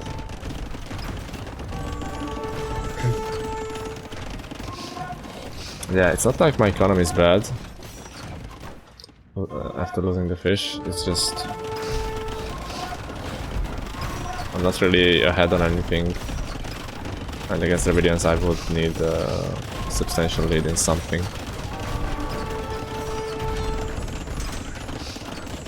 But I was just happy to be in the game still, on it, to be honest.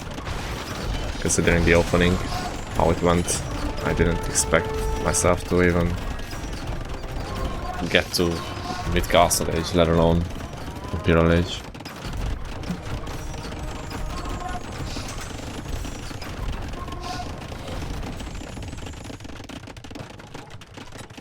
Maybe some onagers could have helped me out here before they get the massive BBC out.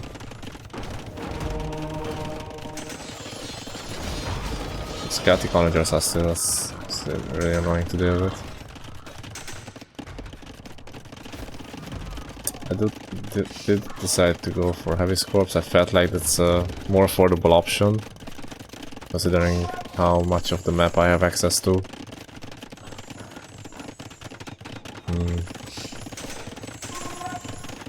And yeah, maybe with ballistics I can make something happen, but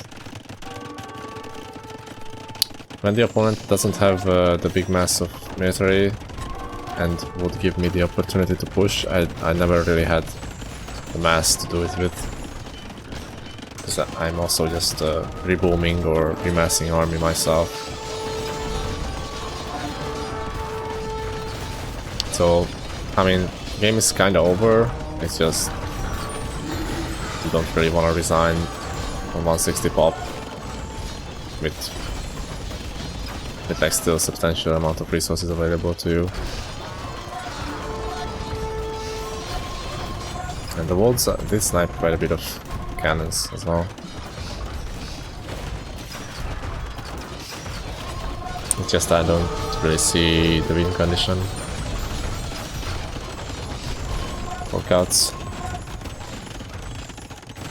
Losing the island as well. There's quite a bit of gold here, which also will help. And 5 relics against just 2. So I'm behind on pretty much everything.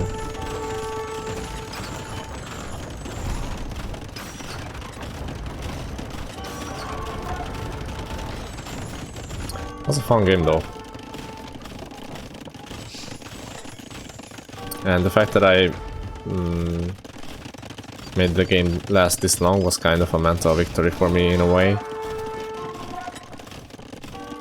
Not sure if that makes sense. I really should have died much earlier. And I didn't make a too big deal out of losing the first game. I think Cats was like last pick for me.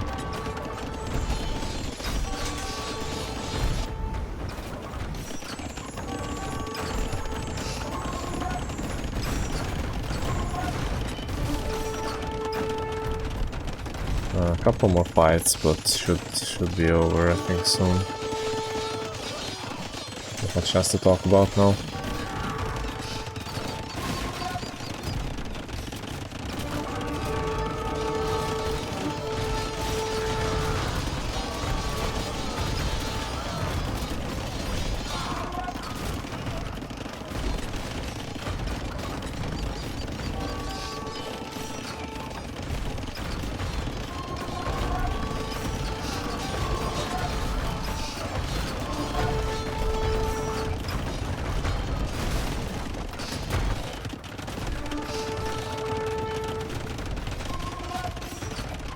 GG.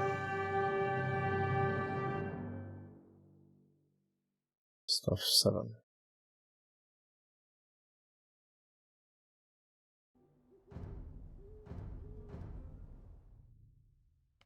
So, game 2 was Frigid Lake, and this is a map that I practiced a crap load before the final. And I figured out the best civs for it as well. I wanted to do the no number camp dog first build, which Hallis did.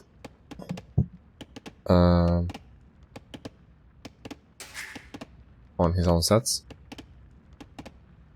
Because, yeah, I figured out that not only the uptime is extremely important, but the amount of workers you have, including the fish, will make a big difference.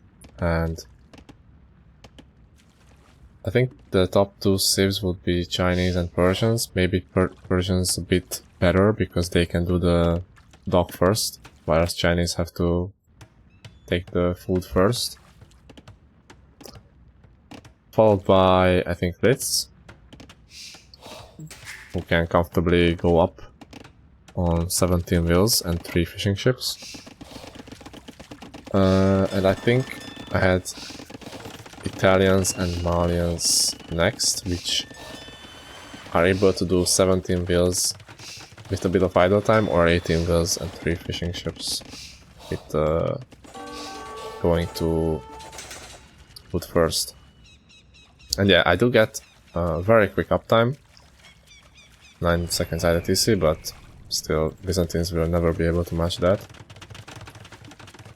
And my goal is to just get the momentum on water, kill the fish, kill the whales if I can, and then either switch to land or just boom. Yeah, you can see how much the early uptime gives me. I'm able to kill most of the fish. This one gets away, but my 3 fishing ships are still working, and the rest collected difference is massive. Also the wheel count. Because I stopped the fish from gathering so early, the opponent had massive amount of idle TC. So couldn't produce villagers for quite a bit. And 2 archers also got in. I think I killed like 2 or 3 whales. Could have been more. But still, I'm in a massively advantageous position. He does win the water, but I don't really care about it at this point. Since I can just outboom. And yeah, going 3 TC. Yeah, could have pushed as well, considering how late they were up. With Siege and Monks, probably could have finished the game. But I don't like pushing Biz as much. And I figured if I misread the game and he's up not much after me, then I would just rather boom. And yeah, I did go double master it to be safe. And then started adding light cav. Basically just wanted to stop Byzantines from getting a foothold on me. Which for the most part I did manage to do, but then Atonement Monks did catch me off guard. With how much longer I've been in castle, I just really should have been able to stop this push right in its tracks. But I got a bit greedy, and I also didn't help myself with my TC positions. I think this space in the south shouldn't have been built. I should have just concentrated on the north. But it does end up hurting me later when I get castle dropped here and my base gets split in half. So I do snipe the siege and I can use the monks to convert the rest, but then my monks are out of position and they get converted by the enemy monks. I still will be able to get a castle up, so I should be alright. But then the issue of the rest of my base being open back here comes back to bite me.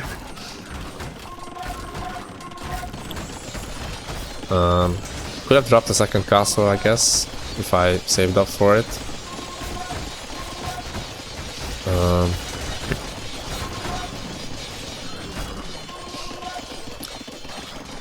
But yeah, I just wasn't focusing on the right things.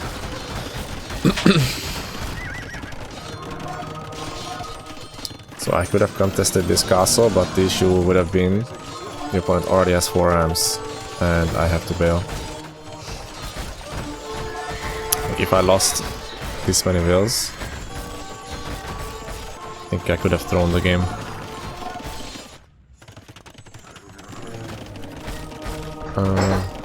So yeah, still ahead in the game, but making it very difficult for myself. And this push is still a problem.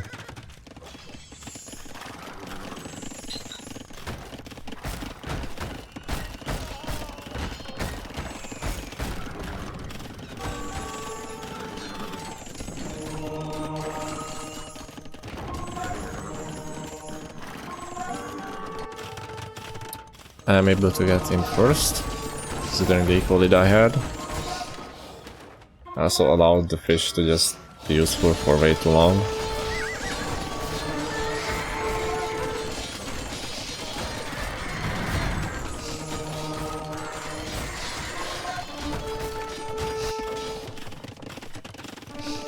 Quite a messy game now. They did catch up in economy. Sort of. But now I'll be able to trap the castles down. And this push will finally die. And the bulk of my economy was safe. So yeah, after an amazing opening I managed to almost throw, but almost being the operative word.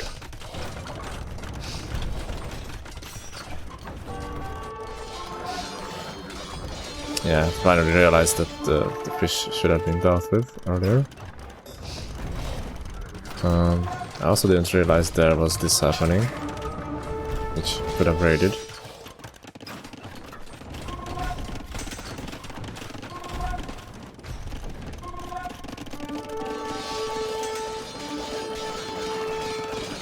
So I did suffer quite a bit of losses in castle edge, but it wasn't enough to turn the game around.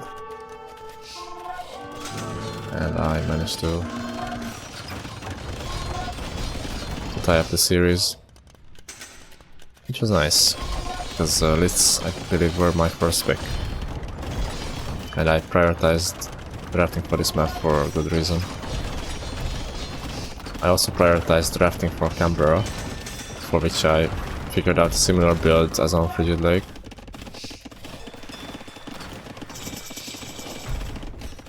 And yeah, I also practiced Canberra quite a bit before the final. Didn't have to play it in the end. But yeah, for these two maps I practiced a lot.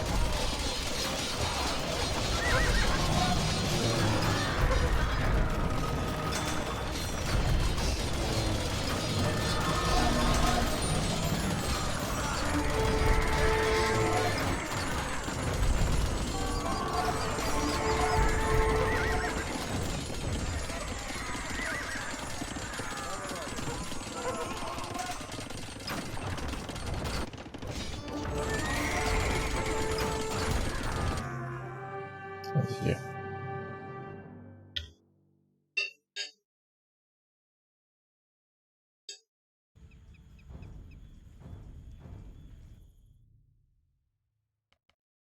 Going into game 3, which was Inundation.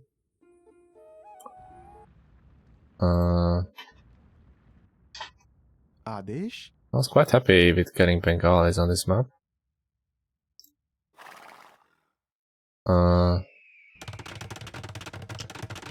And I did see that Nos always TC'd the middle, which is why I went for the middle TC myself. My biggest reason was that it's easier to control the flow of the game from the center. I feel like it's easier to get pushed off the middle if you TC the outside, and that's not something I wanted to happen. So my plan was to play Feudal Age, but lure enough boars that I can get a really fast Castle Age afterwards on like 30 wheels.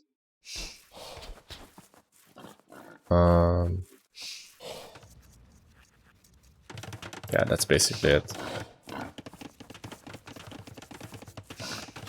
So I TC the middle. It comes with the risk of having to lure the boars through this terrain. So the enemy horse blocks you, then you can lose wheels. But from what I've seen the opponent do, he typically focuses on his own lures with the horse. So I assumed that it won't be a problem for me. Could have been a problem. Who knows? I feel like this map is just a big mind game to play. I've played it a bunch of times and I feel like I still haven't figured it out completely.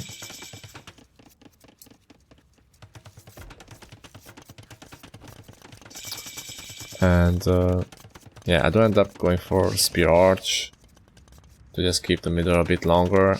Probably should have gone FC Archers, considering my opponent actually TC'd the outside this time. But yeah, with the amount of food that I got, I was still able to get quite a good castle uptime. Actually forgot my blacksmith, so that delayed me.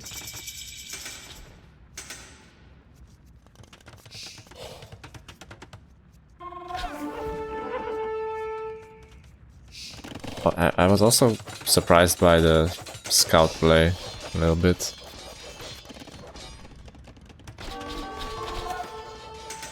I guess it makes sense if you expect monks, but it just made it a bit tougher to get a foothold in the middle, considering I could just deny this for a bit with Archer's spear. And yeah, he does get on the middle now, but I feel like I'm still in a favorable position, being Bengalis and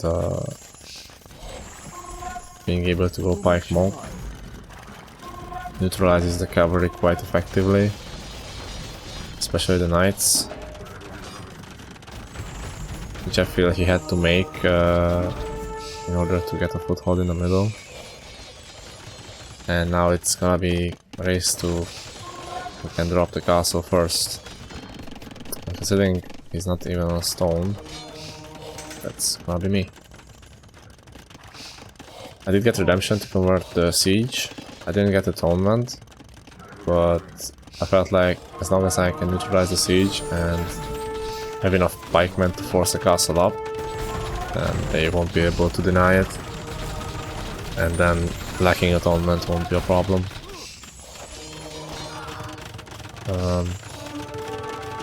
So yeah, castle gets up.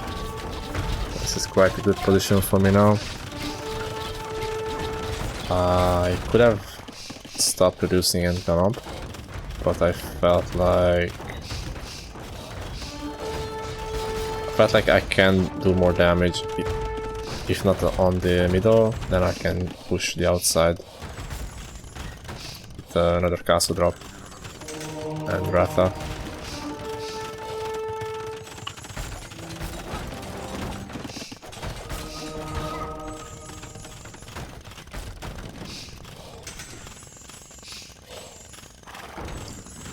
So getting a bit more heavy on the monks, which makes sense for them. But once I get enough Ratha and devotion, I can just force another castle up, because even if they convert a good amount of Ratha, there are just so many units to deal with. And you still need to kill the villagers that are building the castle, right? So even though I don't take the best fight here, because I decided to disengage when I should have just ran in. And I lose I don't know how many Ratha to converts. I still have a lot more remaining, and Imperial Age is faster for Saracens, but without a castle in the middle it's not gonna help in any way. Also losing quite a few wills, army is gone.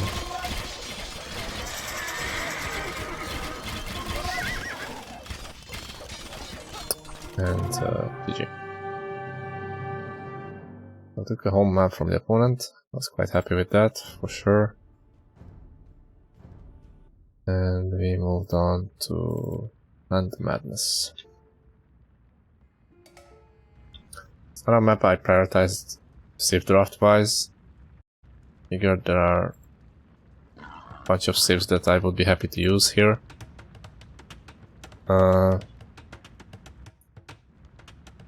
Wasn't sure if he was gonna go for Incas again, because I saw him use it in the quarterfinals.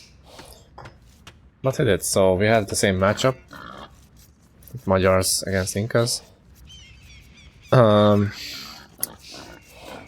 did decide to go for a different approach though, instead of scout opening, which likely won't really accomplish much against the spear skirm forward. Or I mean spear skirm from home sent forward, because the resources will be walled in anyway, so I'd rather just open with skirms to have similar numbers and be able to push back the army and not have to idle my economy. Start developing my political and then follow up with scouts, and then I should have the superior army camp in Feudal Age with skirm and scouts. This map gen was actually, I think it would favor Incas a bit, because of the shorter distance. You don't have to walk as far with your slower army.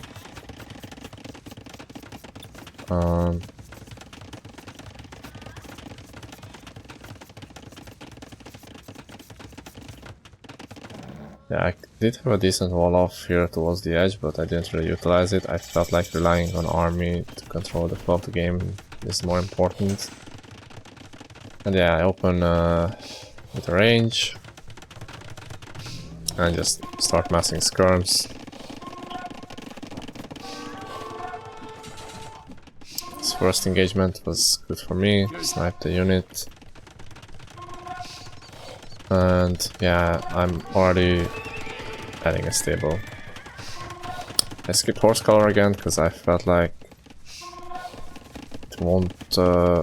It might delay me from getting enough army out early on, so I'd rather just have more army. Some of the fights that I took were kinda suboptimal because I kept losing skirms to the enemy skirms. I didn't micro with them to dodge. Here I wanted to raid with the scouts, but my skirms got caught off guard, so I had to come back and take the fight. Which went okay, I guess. Where I prefer to not have to fight though. And yeah, now I just want to get bloodlines.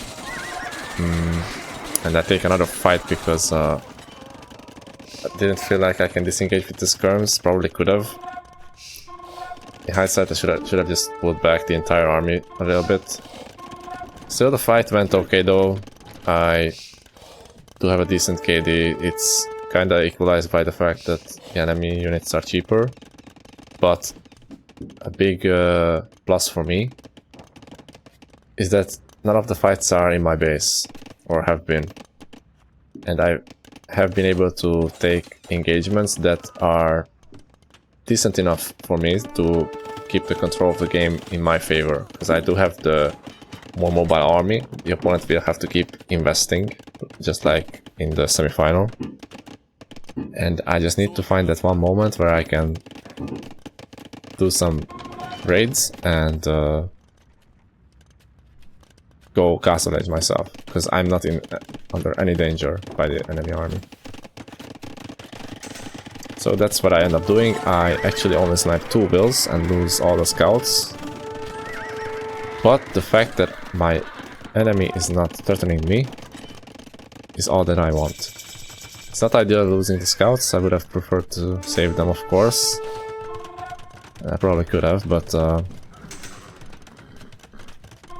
what I wanted was get to castle edge and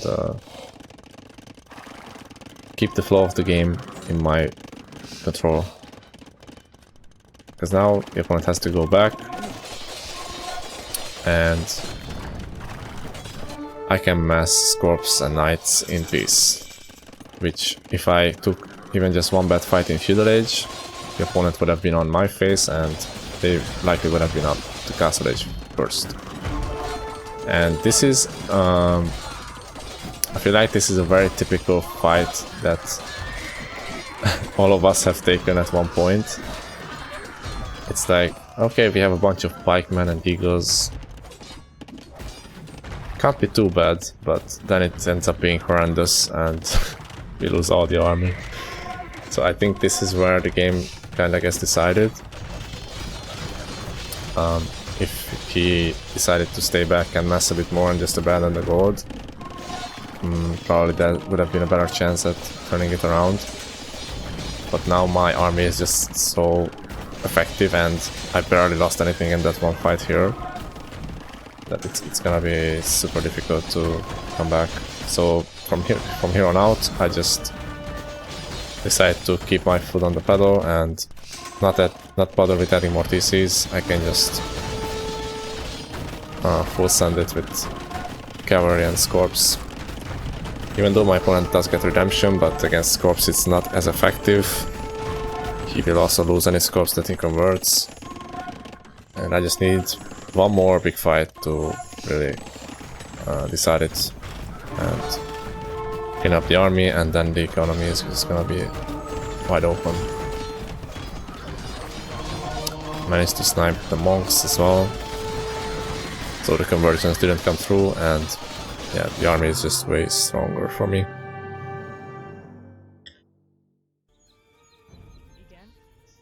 So at this point, I was very happy with having won that game.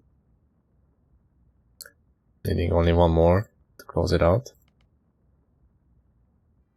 We did go to Gold Rush with Portuguese against Bohemians, which I figured would be an arena save, but I was wrong. So yeah, I didn't wanna deviate from my plan this time. I just wanted to play FC Light Cab. I know Portuguese have the organ guns and stuff, but it wasn't my focus to go for them.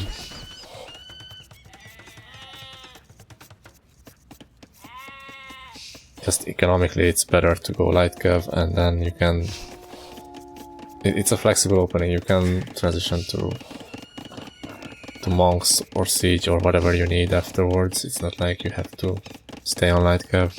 It's why the arena meta is light cav for a reason. Because a lot of the other openings are just way more expensive and doesn't give you the same flexibility. So yeah, I'm just warming up my base. Pretty standard build order for me. I think I go 27 pop. You can go faster with Portuguese, but you have to account for all the walling, so... no, actually go 28, yeah. But the reason for that is you have to account for the cost of the walling and the cost of the idle time with the walling villagers. So... yeah, I end up having the resources that I need. Not have to idle anything. And now it's just...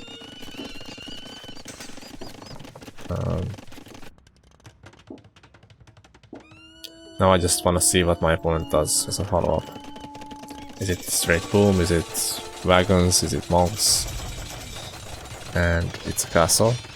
So I decide to respond with double monastery. In case it becomes a monk war, it's still fine for me. I have cheaper monks and I didn't have to invest into a castle, so... yeah, what I want next is drop a TC in the middle and be on stone to be able to drop a castle as I need to, and in the meantime get redemption against the wagons.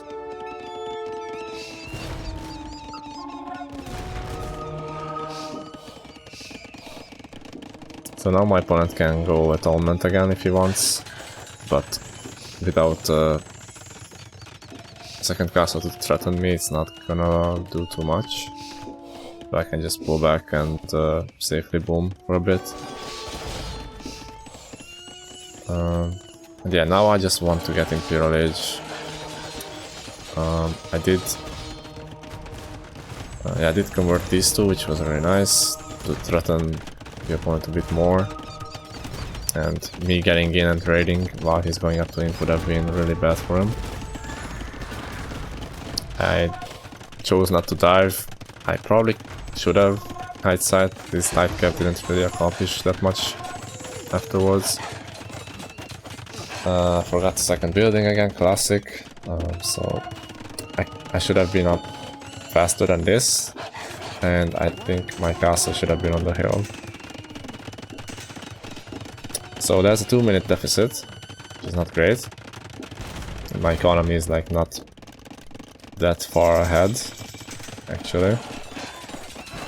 So a bit of a rough spot for me, but the fact that Portuguese research stuff faster and I decide to give up on this castle does save me in the end.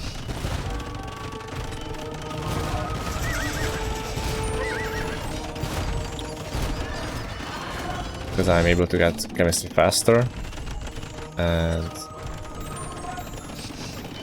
what I want from this point is chemistry devotion bombard cannons. I was a bit surprised that the opponent didn't go for their own bombards, considering they are Bohemians, and with that they probably could have won the trap war. But yeah, now I just need to heavily commit to repairs, because this castle is the make or break for me. Once I get 3 bombards out and take out this castle, the 3 bombards can one-shot traps. And with devotion, it will be really difficult for them to convert the bombards. Also, if the castle stays up and anything gets converted from me, castle will act as having heresy, because any converted unit will die immediately. So I managed to not lose any bombards to the traps or the monks, and from here on out managed to hold, and that's basically the game. What I'm really happy with this game is how I managed to do my prioritization of tasks really well. Because in early imp, the most important thing was to hold this hill. And I didn't bother with adding more economy. I basically just sunk my entire economy into buying stone and repairing. Couldn't really produce much else because my entire economy was in that. But the fact that I didn't lose my units that I already had meant that I could hold and take the series. So yeah, that's, I believe, all the wrecks. Quite exhausted after going through them, not gonna lie. But very happy with having won the tournament, obviously. And I think I'll finish the video with a couple of thoughts about the maps maps themselves. So we had Arabia, which I did not play, but I feel like having it in the pool is alright. Next map is Arena. Similar feelings. I think it's a classic map and it's fine to have. Maybe I would have swapped it out for something more interesting for a closed map, but didn't mind it. Canberra was a nice choice, I feel like. It's not exactly new because I've seen it quite a few years ago in what was it called, Outback Rumble or something. It offers some interesting strategy choices, I must say, so didn't mind it, even though it wasn't my favorite to play. And then Evacuation, I feel like provided some great games. It already provided some great games in Hidden Cup 5. It's a bitch to play, because if you have to defend, you will always feel like your economy is a big mess. But it's a good map. I like it. Frigid Lake, I guess for a hybrid map it's alright. I think my biggest gripe with it is how Civ Winnie it tends to get. Like, by the final I figured out how to play it and what the best civs are, but if you had like a game on it beforehand, you could easily lose just because of not knowing what the best way to play it is. And I feel like that limits the strategy choices for the map. That was my biggest problem with Frigid Lake. Gold Rush, I would have preferred a different map. If we are going for this type of map, I don't think Gold Rush is very I don't know. I think you always have to FC on it, and it just doesn't offer as much strategic variance as some other maps where FC is the main thing. It's just a bit too defensive, I feel like. If you wanted a clown map, then there are better clown maps. So as a player, I didn't mind having it because it's one of my stronger maps, but yeah, just my opinion. I think my opinion didn't really change from before the tournament. It's not a map that I would have put in, but anyway, Inundation I feel like was great. It provided some really interesting games, and I like the fact that there are absolutely no goals on the outside, so the focus of the map stays the middle. And we've seen a bunch of different openings on it, and I feel like a lot of the time it becomes a rock, paper, scissors mechanic. Yeah. I like Inundation as a map. Land Madness is a classic one. We've had it many times. I feel like it's one of the best maps for this type of gameplay with heavy army investment, and we've had some great games on Atlantis as well. So always like having it in the pool. Northern Isles.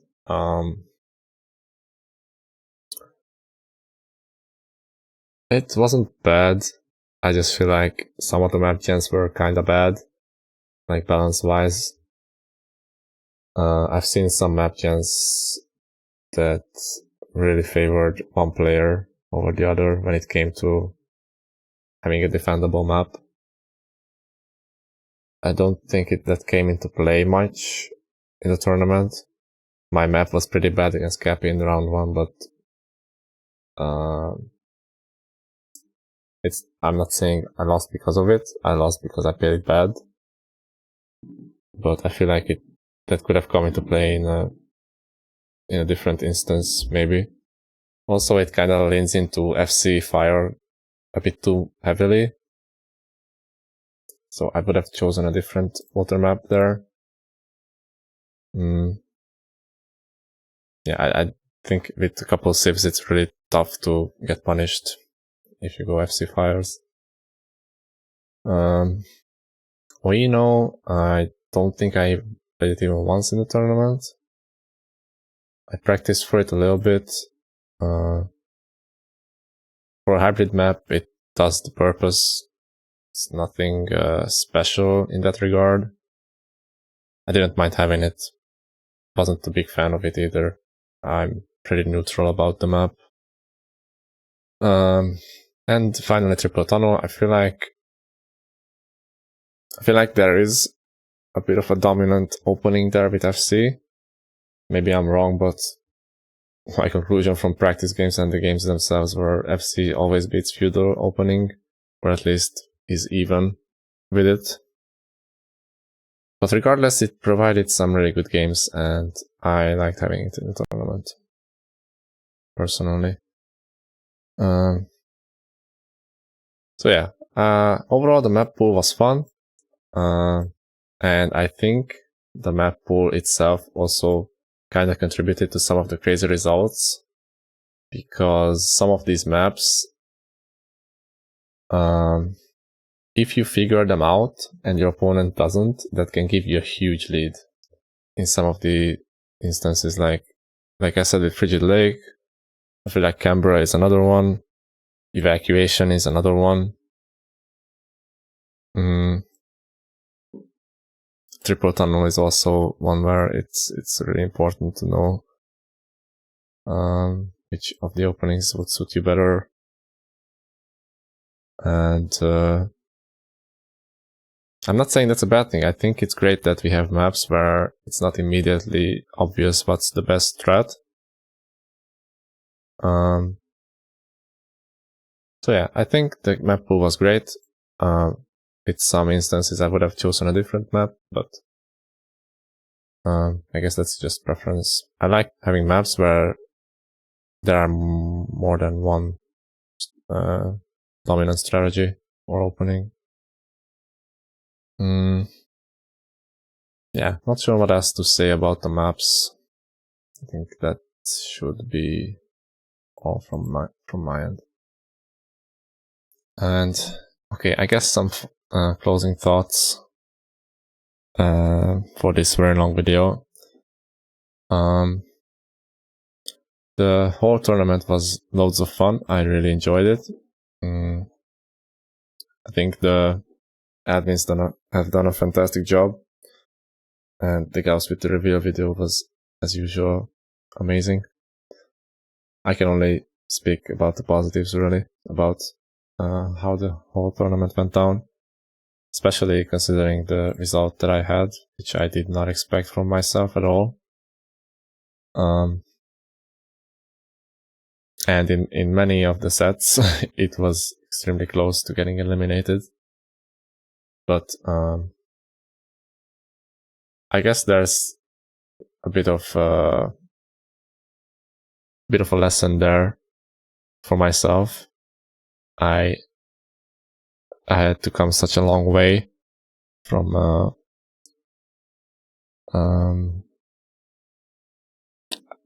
Basically, I had to teach myself self-compassion so much because I didn't used to do that very much.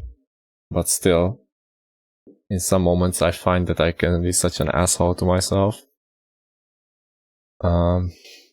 Like, even after winning the tournament, I was still sort of focusing on the moments where I could have been eliminated and the mistakes that I made in those sets.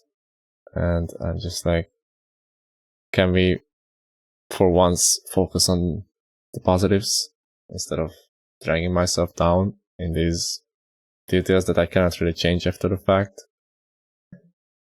So yeah, ideally I think drawing conclusions and noticing your mistakes is good. Getting overthinking about them and getting lost in them is not really helpful for yourself. So I guess that's the lesson for me here. Try to focus a bit more on the good and less on the bad, because I still tend to overdo it. Anyway, hope to see you in the next edition if there's one. Big thanks to everyone who helped organize, and big thanks to my opponents who have been great, and we had loads of fun games. Alright, signing off now.